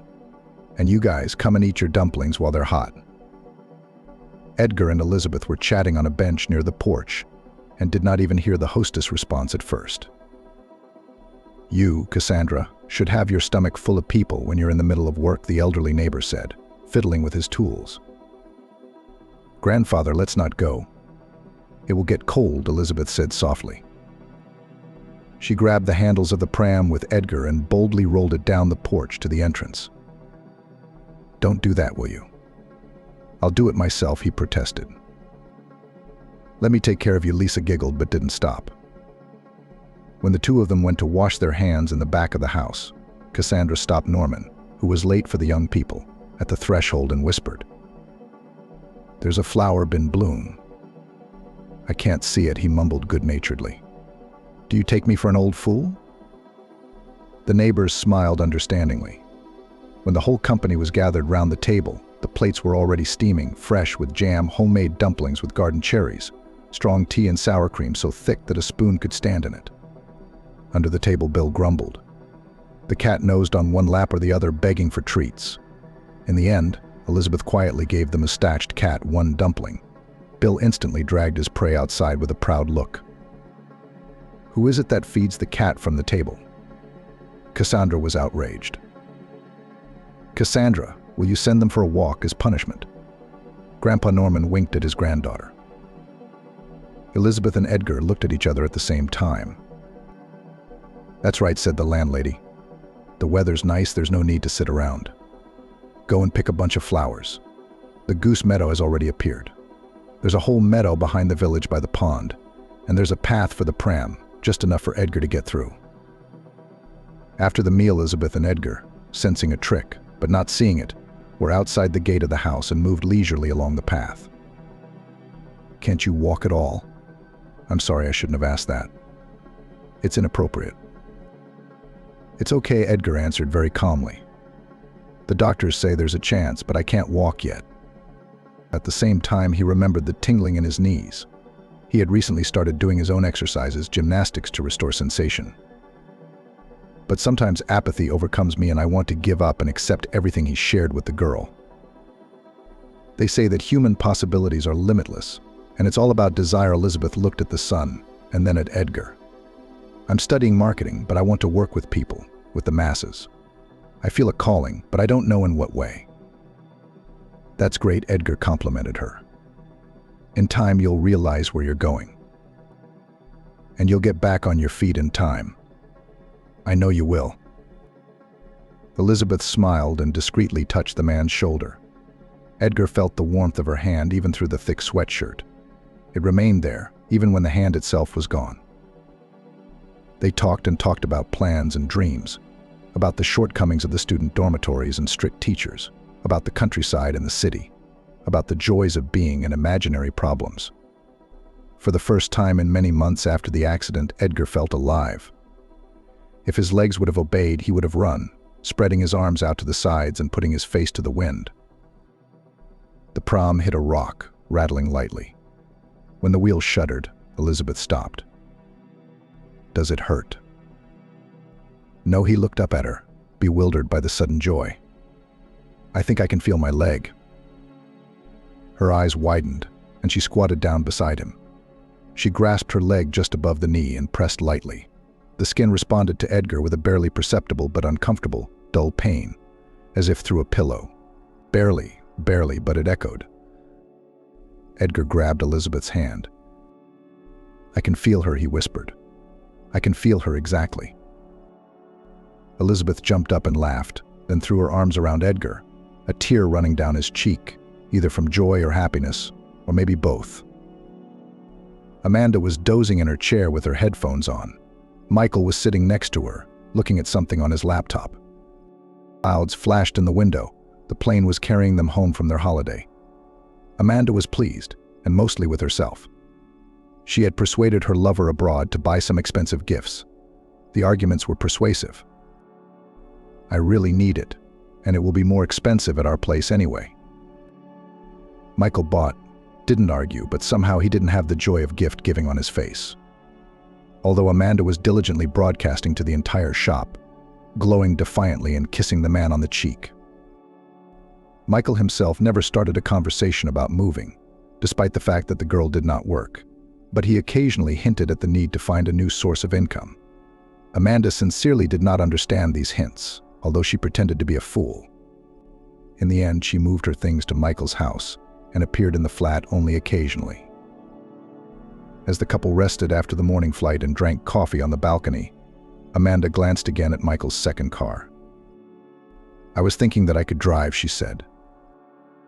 "Where to?"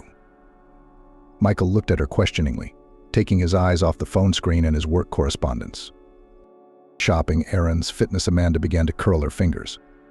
"You can't do much in heels, so in trainers or boots. It's more comfortable." Michael shrugged. "And it's easier than buying and registering a car. Why buy a car when you already have one?" Amanda nodded down at the blue foreign car.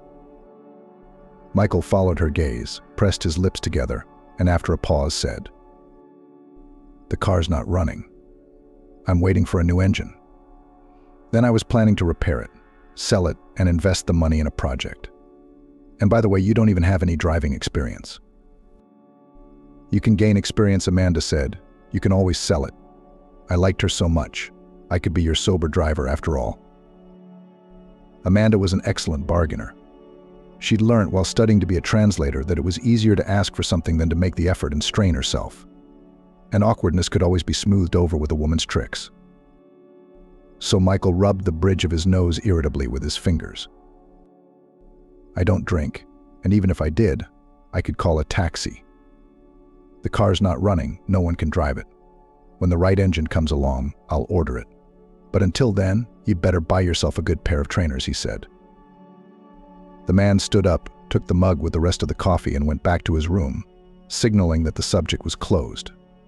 Amanda pouted resentfully. The recommendation seemed insulting to her, considering that pretty shoes and stiletto boots had helped her initially win her lover.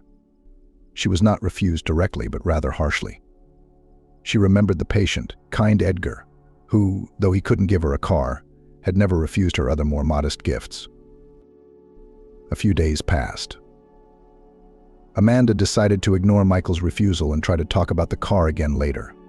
She pretended to be a diligent housewife, cooked a nice dinner, bought some good wine. The evening passed in a cozy atmosphere. Until Michael suggested watching a new film that showed the serene life of a family with 2 children. The father was playing frisbee with his son. The mother was teaching her daughter to play the piano. A golden retriever snoozed on the mat. "I always wanted a big family," 2 Michael said suddenly. "A son and a daughter. I even started this business so that the children would have enough to live on and not need anything." Amanda, who was lying on his lap, was slightly shaken, but she did not show it. So there it was, the perfect image of a spouse for Michael, whom he would agree to provide for without question, an educated, working mom. No, she's not going to be that. Wasting her youth and beauty on children, when there are so many countries, so many cool leisure options and ways to improve yourself.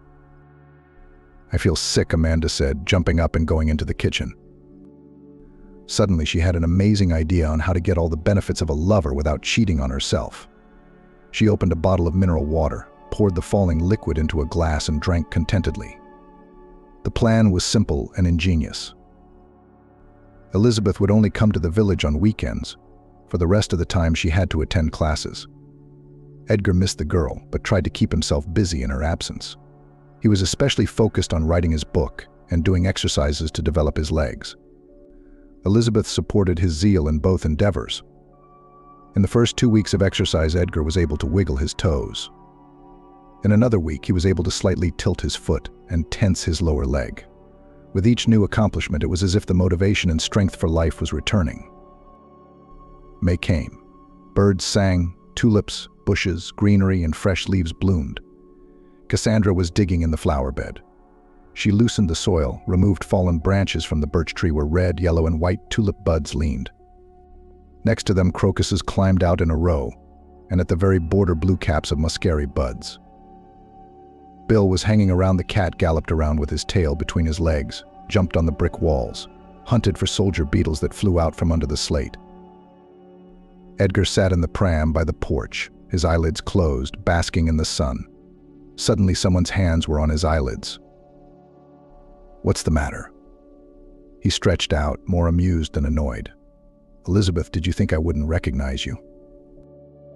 There was a giggle, and then Cassandra's chuckles. "I'm sneaking around like a gorilla," and he's like, "What's the big deal?" Elizabeth indignantly started tickling Edgar's ribs. He laughed immediately, shaking off the remnants of slumber. Cassandra laughed as well, watching the children fool around. When the fun subsided, they went inside to eat cold okroshka and drink dried fruit compote. At the table, Edgar discreetly put his hand on Elizabeth's arm. When his mother was at the cooker, pouring the compote, Elizabeth looked at him embarrassed, but did not remove her hand. Instead, she stroked his little finger with her thumb. It was a strange embarrassment to her normally perky nature. Edgar himself felt like a teenager, as if he were back at the institute and timidly seeking first dates with pretty female classmates.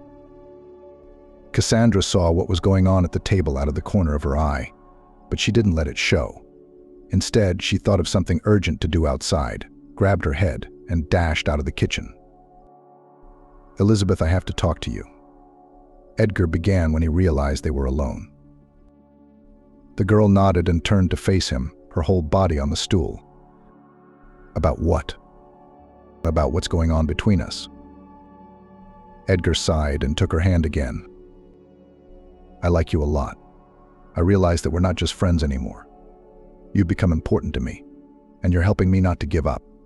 I realize you don't want an invalid, but I'll tell you anyway, I'm married." Yeah, she dumped me like I wasn't worth having around. But officially, I'm still married.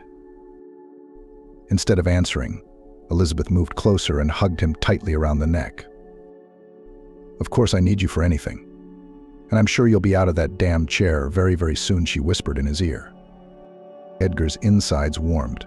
He hugged Elizabeth back, at the same time feeling the distinct tingling in his knees again as he pulled her to him.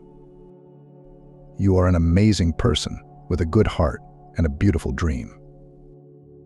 Elizabeth looked into his eyes. "And I care first and foremost about how you feel, not what the papers say." The man smiled and hugged the girl again. "Let's get you back on your feet already." Elizabeth kissed him on the cheek.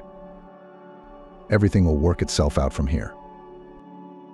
Amanda scrambled out of her seat and ran desperately to the lavatory. Under Michael's surprised gaze, they had just sat down to breakfast Saturday morning. They planned to drive to a business meeting and go for a walk afterwards. "Are you all right?" Michael knocked excitedly on the bathroom door. "Yeah, just dizzy all of a sudden with nausea," Amanda replied, carefully mimicking the appropriate sounds.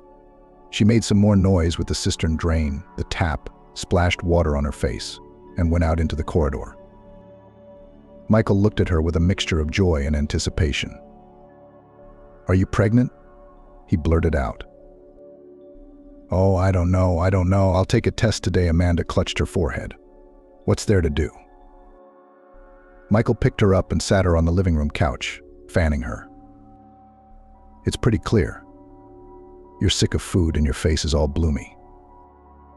And if that's the case, would you be glad?" Amanda pulled on the most naively righteous expression she could muster. "Are you kidding?" "Of course I am." Michael knelt down in front of her. "I've wanted kids for so long. And I applied for a second degree. What are we going to do, take it back?" Amanda changed from righteousness to a broken expression. "Why take it back? You're a correspondence student. I'll pay for your education so you can work when the baby grows up," Michael assured her. "Yeah, that's how I went to work." Amanda mentally regained her footing, of course. "Good. I'll go to the doctor tomorrow and find out everything." She sighed, hugging a jubilant Michael. How to fake a pregnancy until the belly appeared. Amanda had thought through the nausea, mood swings, dizziness, and bouts of appetite. It wasn't a problem. A doctor she knew for a fee could write certificates and reports for the first time. But then Amanda was going to stage a miscarriage. The only problem was how to divorce Edgar discreetly, but stay in his flat. After all, the ambitious woman had plans to marry Michael, but he thought the flat belonged to Amanda. He never allowed her to move in. He wouldn't kick his baby mama out on the street, though, would he? There goes the puzzle, thought the cunning Amanda. The certificate was soon obtained. Michael was jubilant, developed a flurry of activity, and was already choosing a name for the future child. He immediately moved Amanda permanently to his place. In the evenings, he looked through prams and cots, endlessly discussed everything related to children. The girl nudged and herself tried to catch the moment to file for divorce. It remained to quietly finish the story with Edgar, so that it would be possible to marry Michael unhindered. There wasn't much time left, and every day counted. In the meantime, Amanda was taking full advantage of her position. She was capricious, demanded a personal masseur, demanded to order food at home, but at 3 o'clock in the morning asked to buy a ring or a handbag.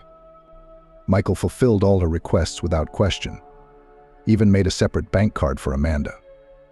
After all, the wishes of a mother and her child were a man's law. And no matter what, he liked Amanda, despite her temper. "Are you sure?" Elizabeth looked at Edgar very carefully. "Maybe we should wait. I don't want anything to happen." Yes, I'm sure Edgar leaned on the armrests of his chair as hard as he could. It was time to try it. They were both in the living room of the house, on the carpet. Elizabeth stood beside the pram and held out her arms to the man. Edgar began to carefully stand up. At first his legs obeyed him on his elbows, but somehow sluggishly with a third of the strength that was usual for a healthy man. His knees bent like weighted hinges that hadn't opened a door in a long time. "It's heavy," Edgar muttered. Elizabeth watched the boy eagerly. "It's harder than learning to walk as a child." He put one foot down on the floor first, felt the shaggy pile of the carpet as if through a pillow. Then he put the other foot down. He had to make up his mind and let go of the armrests of the pram. Doubt overwhelmed the mind. Edgar closed his eyes and remembered his first paragliding flight, an eagle around the clouds that hugged the slopes affectionately, overgrown with pines, fir trees. He shivered at the long-forgotten sensations. He felt Elizabeth's support and tried to take a step. His leg felt like a stranger's, stricken with a cramp, but nevertheless he moved slowly forward. A movement, a step through the force, another step. His back was remembering what it was like to be straight. Edgar looked at his legs, scarred from his many extreme activities, and it was as if he was reliving them all a second time, standing here on the soft carpet in his own home. The man managed to take a dozen feeble steps with Elizabeth's encouragement and, tired, sat back in his chair. "You're doing an incredible job," the girl hugged him. "Let's go to the doctor. Let them record your progress. Maybe he will give some recommendations to make the process go faster." "That's a good idea. But how do we get to the city and the hospital?" Edgar nodded sadly at the still-needed wheelchair. "Norman has a car. He can drive it," Elizabeth suggested. "No, he won't, will he?" Edgar waved his hands. "Norman has already done so much for me. I can't. My conscience won't allow it." "Oh, stop it," Elizabeth threw at him. "That grandfather doesn't understand anything. Yeah, he's old and clueless." Edgar was embarrassed. "But only if he agrees, don't insist." He grabbed the palm of Elizabeth's hand, who was about to go to the grandfather. The old Jigalanok drove measuredly over the bumps of the village road. Norman spun the steering wheel and talked about the years of dashing youth and work in the collective farm. Edgar sat in the back seat, holding a folder with his documents. The pram rode in the back in the boot. Elizabeth chortled in the front passenger seat as she listened to her grandfather's stories. It all happened simply, quickly, and completely easy. She asked for it, and they drove. At least Edgar had time to call the hospital and find out if the surgeon would see him today. "Well, my dear fellow, you know how to surprise me." The doctor raved about Edgar after the examination. "At this rate, in 6 months you will be able to run." "Really?" Elizabeth, who was also present in the room, couldn't resist asking. "Of course, this is the first time I've seen patients recover so quickly from such injuries. It's a miracle. Although in scientific circles they don't say so." The doctor pointed at Edgar's medical records, then at his legs. "Keep up the exercises. Work on regaining mobility in all parts of his legs. I recommend that you try walking with support." Edgar drove back almost elated. He was confident that very soon he would be able to walk again, but also to fly. It was in this mood that the man received a sudden phone call. "Edgar." Hi, Amanda's voice came through the receiver. "I won't be long. Can you talk?" "Hi. What's wrong?" A lump rose in his chest, and with it came the memories that had almost stopped bothering him. "I filed for divorce," Amanda informed him briefly. "I don't think I need to explain why or why not. You're a big, smart boy. You'll figure it out." "Yes, I will," he confirmed his ex-wife's words. "Good. I hope they do it quickly. I'll be out of the flat in a couple of weeks." Amanda hung up after that. Elizabeth heard the conversation, unlike Edgar. "It's for the best. Don't be upset," she turned to Edgar and whispered. "You said yourself that she was just a formality." "You're right," the man nodded. "Still, I loved this man once." The key word is once upon a time. Amanda tapped her fingers contentedly on the arm of the chair. Everything was going according to plan. Edgar had agreed to the divorce, even though he didn't have much of a choice. Michael adored her. The pregnancy legend was confirmed by a certificate. A personal bank card with enough money for every whim at any time of day. Awesome. What more could one want? Amanda felt like a queen, with everyone she'd used in her pursuit of the perfect life dancing in formation in front of her. So what do we have left? Staring pensively at the ceiling, she popped a cherry from the platter on the table. A car and an official marriage, she said to herself, spitting out the pit of the fruit. That's what we'll do tonight. In the evening, when Michael returned home, the first thing he did was to hug Amanda and stroke her belly. The girl was waiting for him. She fed her lover a delicious dinner, poured him wine, and gave him a massage. When Michael relaxed, Amanda went on the attack. "Michael, I really want the baby to be born in a legal marriage. I grew up in a full family myself, and I think fatherlessness is unacceptable." "I agree too," the man nodded. "I wanted to discuss this issue too." Amanda stood waiting, like a hound waiting for the command to hunt down a bird for its master. Instead of answering, Michael reached into the pocket of his briefcase, pulled out a box, and placed it in Amanda's hands. "I wanted to make it pretty, but since we're talking, why not?" Michael pulled his lover to him, kissing her forehead. "I agree." Amanda threw her arms around Michael, admiring the size of the stone in the ring. They decided to get married in 3 months. By the time of the wedding, Amanda had already planned to get rid of her ex-husband. After the ceremony and banquet, a week would pass and she would induce a miscarriage. The trap should slam shut in time and securely. "I'll have to put on a few kilos for the good life," the girl smirked, mentally continuing to listen to Michael's musings about the wedding. Surprisingly, he was hardly interested in Amanda's personal life. Before she'd met him, she didn't even remember whether she'd told him about the divorce proceedings or not. Apparently, nonsense like an ex-husband was so insignificant to Michael that he preferred not to spend any time or attention on it. Amanda realized it was time to push harder. "Michael, when my belly grows big, it will be hard for me to go to the hospital and to do things." She put her head on her lover's chest. "Maybe you'll think about a car. And so I would take a couple of lessons with an instructor to refresh my knowledge in my head. What do you say?" Of course, Amanda was lying. She didn't have anything to refresh her mind, because she'd got her license through a big acquaintance and obviously not for free. The young lady was not intimidated by the road, the police, or other drivers.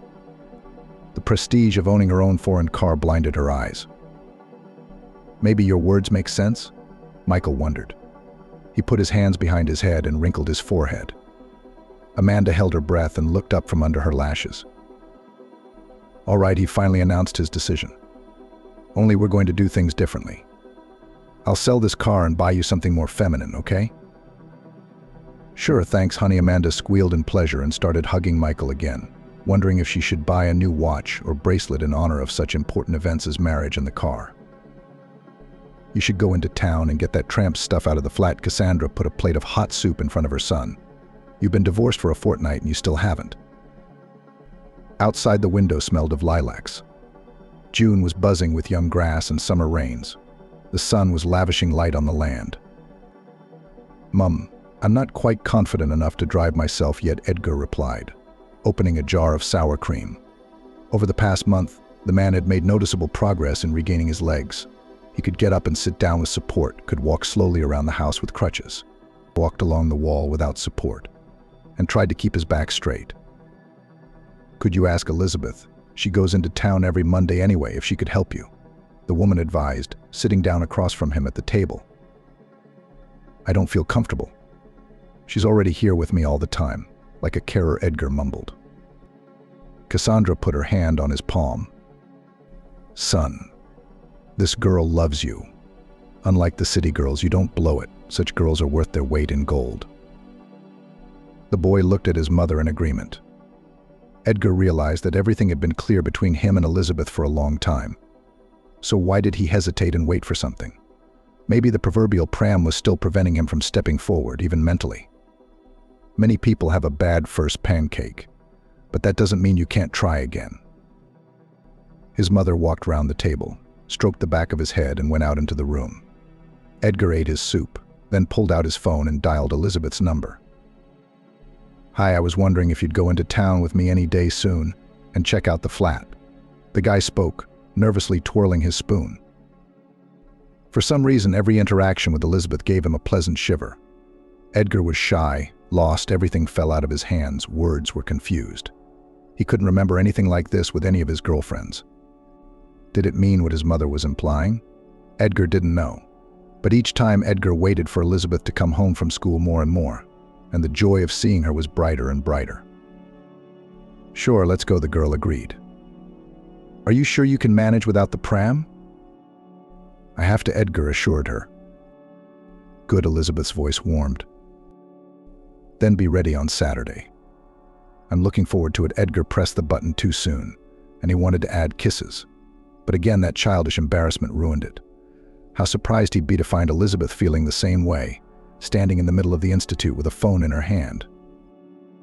"I skipped the lab so I could come with you," Elizabeth blurted out when they were already on the train. Edgar looked at her in surprise. He had decided for the first time not to take the wheelchair with him and to use only crutches. "Why?" Instead of answering, Elizabeth climbed under his arm and tucked her nose into his side so that Edgar could only see the top of her head. He smiled into the measured, sleepy emptiness of the carriage, closed his eyes, and hugged Elizabeth tighter. The flat Edgar hadn't been to in almost 6 months echoed with the familiar turn of the key and the smell. The man breathed it in, standing on the threshold as if hesitant to enter. The smell reminded him again of times of traveling and flying. His paraglider was in a case in the cupboard on the balcony, his equipment in a rucksack, trekking boots, a camera for taking pictures from a height, a helmet. Amanda's belongings were not in the flat. Contrary to Cassandra's fears, she had taken every last jar, and judging by the footprints in the bathroom, quite recently. She hadn't even bothered to clean up. Edgar and Elizabeth ordered a snack to be delivered and began to tidy up. The man tried to do everything himself, but occasionally he stopped and rested. Elizabeth quickly tidied up the bathroom, washed the dusty dishes, wiped down the cupboards, vacuumed the carpets, and wiped down the mirrors. "You're doing a great job." She praised Edgar as they sat down in the evening on the sofa in the living room with sandwiches and cups of tea. "The doctor was right. You're getting better." "I'm too well motivated," Edgar joked, glancing at Elizabeth. She was embarrassed and dropped the sausage in her lap. "I'm very grateful for everything you do for me." Edgar took a piece from his sandwich and transferred it to the girl's sandwich. "But I am very much attracted to the sky. I want to fly again and do what I love to do. I just don't know how." Edgar frowned.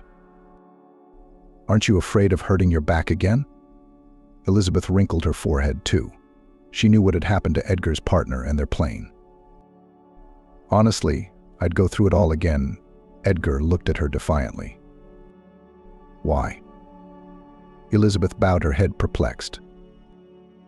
"To meet you again." Edgar leaned down, quickly pulled the girl to him and kissed her. Amanda hurriedly paced across the bridge to the cafe for lunch with her friend. They had just toured a dozen bridal salons looking for a dress for her and her bridesmaids. It was the end of August, all wedding preparations were almost finished, a restaurant had been chosen, a photographer, a designer, and a host had been hired. The menu was determined and invitations to guests were sent out.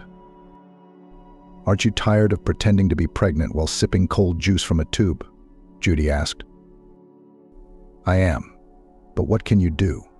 You want a beautiful life." Amanda grinned. "You've got Michael, I'll give you that." she said dreamily. Handsome, with money, established. He's got it all. Not like your former test pilot. You don't say, Amanda nodded, pushing her plate away. The man's in his 30s, and he's still in the mountains, doing crazy things. It's all right, they're divorced now. Forgotten like a terrible dream. Her friends laughed. How far along are you? Judy nodded at Amanda's belly and grinned. I'm in my 5th month of eating like a madwoman, and I've already gained 3 kilos. How can I lose it all? It's okay, 1 more week and you'll have a tragic drama, Amanda grinned. Where do you get the paperwork from Michael to believe? Judy whispered. Camila, my friend, does it for me for a small fee. Amanda replied in her tone of voice. We should go to her today, by the way. Michael wants the results of the ultrasound. Paul wants to know the baby. She grinned again. You're a brilliant woman, Amanda, she admired her friend. I wouldn't dare do that. If you want to live, you have to be able to move. Amanda shrugged her shoulders. The girls paid for their lunch and said goodbye. Amanda got behind the wheel of a brand new red sedan, and John waited for a taxi. In her head, Amanda was already imagining the wedding ceremony, figuring out how her dress would fit, what angle would be best to take pictures from. She ordered an exclusive bouquet of terry pale lilac roses from the florists and anticipated her image with it in such dreams. The girl drove up to the clinic car park. After a small formalities, Amanda was already sitting in the office of gynecologist Camila. The nice conversation was interrupted by a phone call. Sweetheart, where are you? Michael answered the phone to greet her. I'm at my doctor's office. When I get off, I'll pick up the results and go straight home. Oh, great, I thought I'd make risotto. I asked if you could have it, because there's wine in the recipe. Michael asked worriedly. Okay, I'll be sure to ask. Amanda jabbed her finger at the screen without looking and slipped her smartphone into her purse. He's worried about my pregnancy. She wrinkled her nose and made an inverted comma in the air with her fingers. Well, what about you? Camila nodded at the memo for expectant mothers on the office wall. You could really get pregnant, you're already at the right age. And you have a reliable man. As they say, they would have hired a nanny, and you have a child and a status. And you're not poor. What's wrong with that? Amanda wrinkled her nose as if she'd taken a bite out of an unripe persimmon. Are you kidding me? I'm already thinking, how do I lose weight? And if the belly button did grow, there'd be stretch marks, swelling, and a C-section. God forbid. Maybe someday, but definitely not now. It's up to you, but I would not refuse such prospects, Camila grinned. So what do you need? An ultrasound at 16 weeks. I'll look it up. Who I've had recently with the same dates. She sat down at the machine, then back at the computer, and began to look for suitable data. A couple of manipulations to change the date and last name. Soon the required documents were lying in front of Amanda. The girl gratefully slipped them into her bag and moved an envelope to Camila. Have you decided what to wear to the wedding? She asked. Yes, I've looked at a couple of options, the doctor replied. We were discussing your photos. General laughter resounded in the office. Amanda drove home in high spirits. She picked up the wedding glasses from the salon, packed them carefully in a box, and was pulling into the car park of Michael's house by 7 p.m. That's odd. I thought he wanted to make risotto. Amanda turned up her nose, kicking off her shoes in the hallway. The house smelled ordinary instead of Italian. And it was too quiet, no sound of rattling pots, no clatter of knives from the kitchen. The girl went into the hall and saw Michael sitting in the armchair. Did you decide to order food from the restaurant? Amanda tried to joke. Michael looked at her glumly. Give me the car keys. Why? Amanda raised an eyebrow in bewilderment. Michael sucked in air through his nose, exhaled. You're going to give me the car keys, then you're going to go to the first floor. Gather all your things, call a taxi, and get the hell out of my life. His voice rumbled so loudly that it echoed in every corner of the house. Amanda squirmed cowardly, her eyes watering. She tried to open her mouth. Michael, what's wrong? The man stood up and roughly snatched the keys from her, his hands shaking. And tell your doctor I'll make sure she's not allowed to practice medicine. Or better yet, sue her, Michael said coldly, looking her in the eye.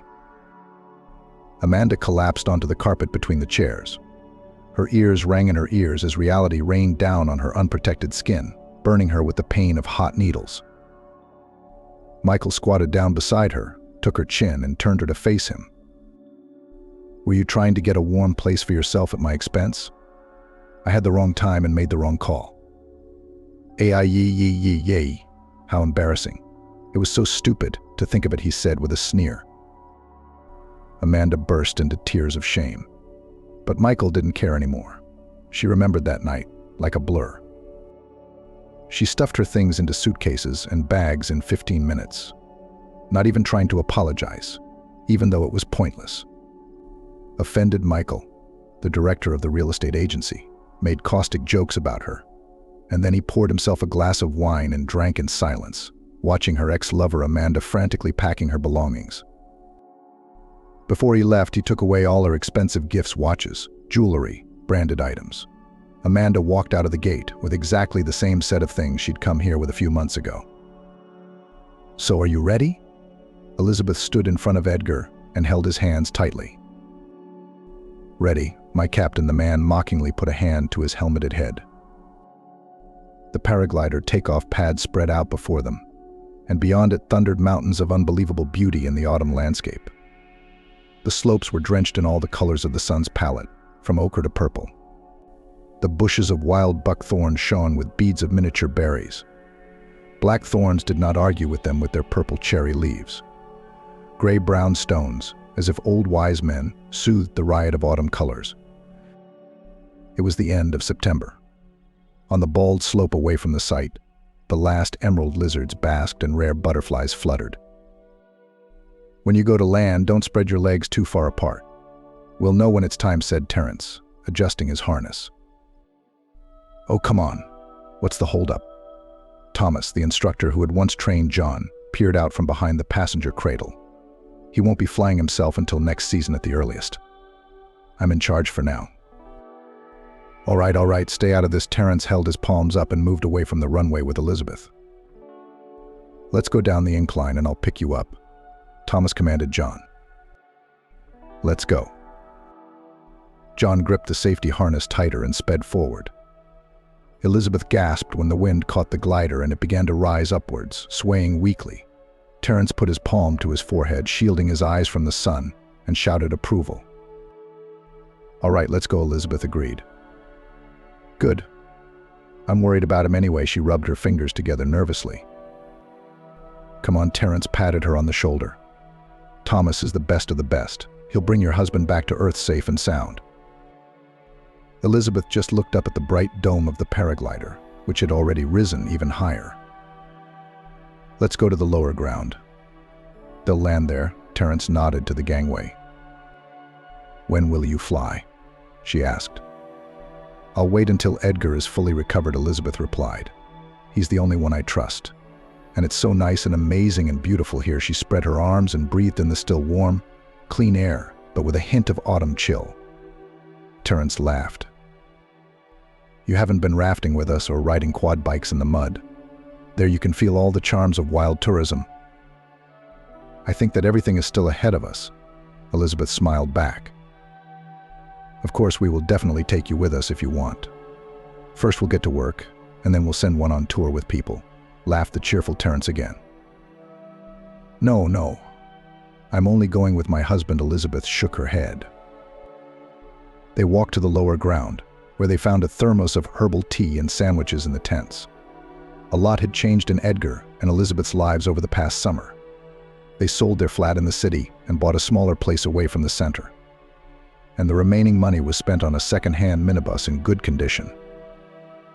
Terence did not have to be persuaded for a long time. He was happy to return to the company and to travel to the mountains again. He only demanded a good insurance policy in case of unforeseen circumstances. Elizabeth took over the information part of the company, dealing with advertising, answering the phone and keeping the documentation. Edgar was not yet able to fly as an instructor. He had not yet fully recovered from his injury. But he was happy to tell tourists about the coolest places to visit, gave a copy of his book with an autograph to the most curious. But the biggest change was in Elizabeth and Edgar's relationship. They were now officially married. There was no lavish wedding, no expensive gifts, no typical wedding dress. The newlyweds signed, sat with their loved ones, and drove off to the mountains that same evening. By the time of the wedding, Edgar was already walking with a cane and did not need crutches, much less a wheelchair. The doctors applauded him and called it nothing short of a miracle. "It's so good to be here again, and to have everything back to the way it was," Terence stretched noisily with a satisfied face. Almost the same old Elizabeth corrected him. "I'm sorry," generously Terence made a conciliatory gesture with his hand. Suddenly Edgar's phone, which was still in Terence's pocket, caught the connection and played a familiar tune, announcing an incoming call. "No, it's not Edgar. He's flying." Terence deftly retrieved the device and put it to his ear, winking at Elizabeth, who was listening intently to the dialogue. "How does it fly?" "Just like that, he's recovered. So I think the question is irrelevant. He's already married and loves her very much." Terence put the phone back away. "Who was that?" Elizabeth asked curiously. "There's a fallen star." Terence waved his hand vaguely in the direction. Suddenly he jumped up and shouted, they're flying. Catch it." Elizabeth jumped up after Terence. The two of them, assisted by Thomas, brought Edgar safely back to solid ground. He was unhooked from the cradle, and the man was sprawled on the grass, arms outstretched, looking up at the autumn blue sky with sparse clouds. "Alive?" Elizabeth asked with a laugh. "As alive as I've ever been," Edgar blurted out, putting his hands behind his head.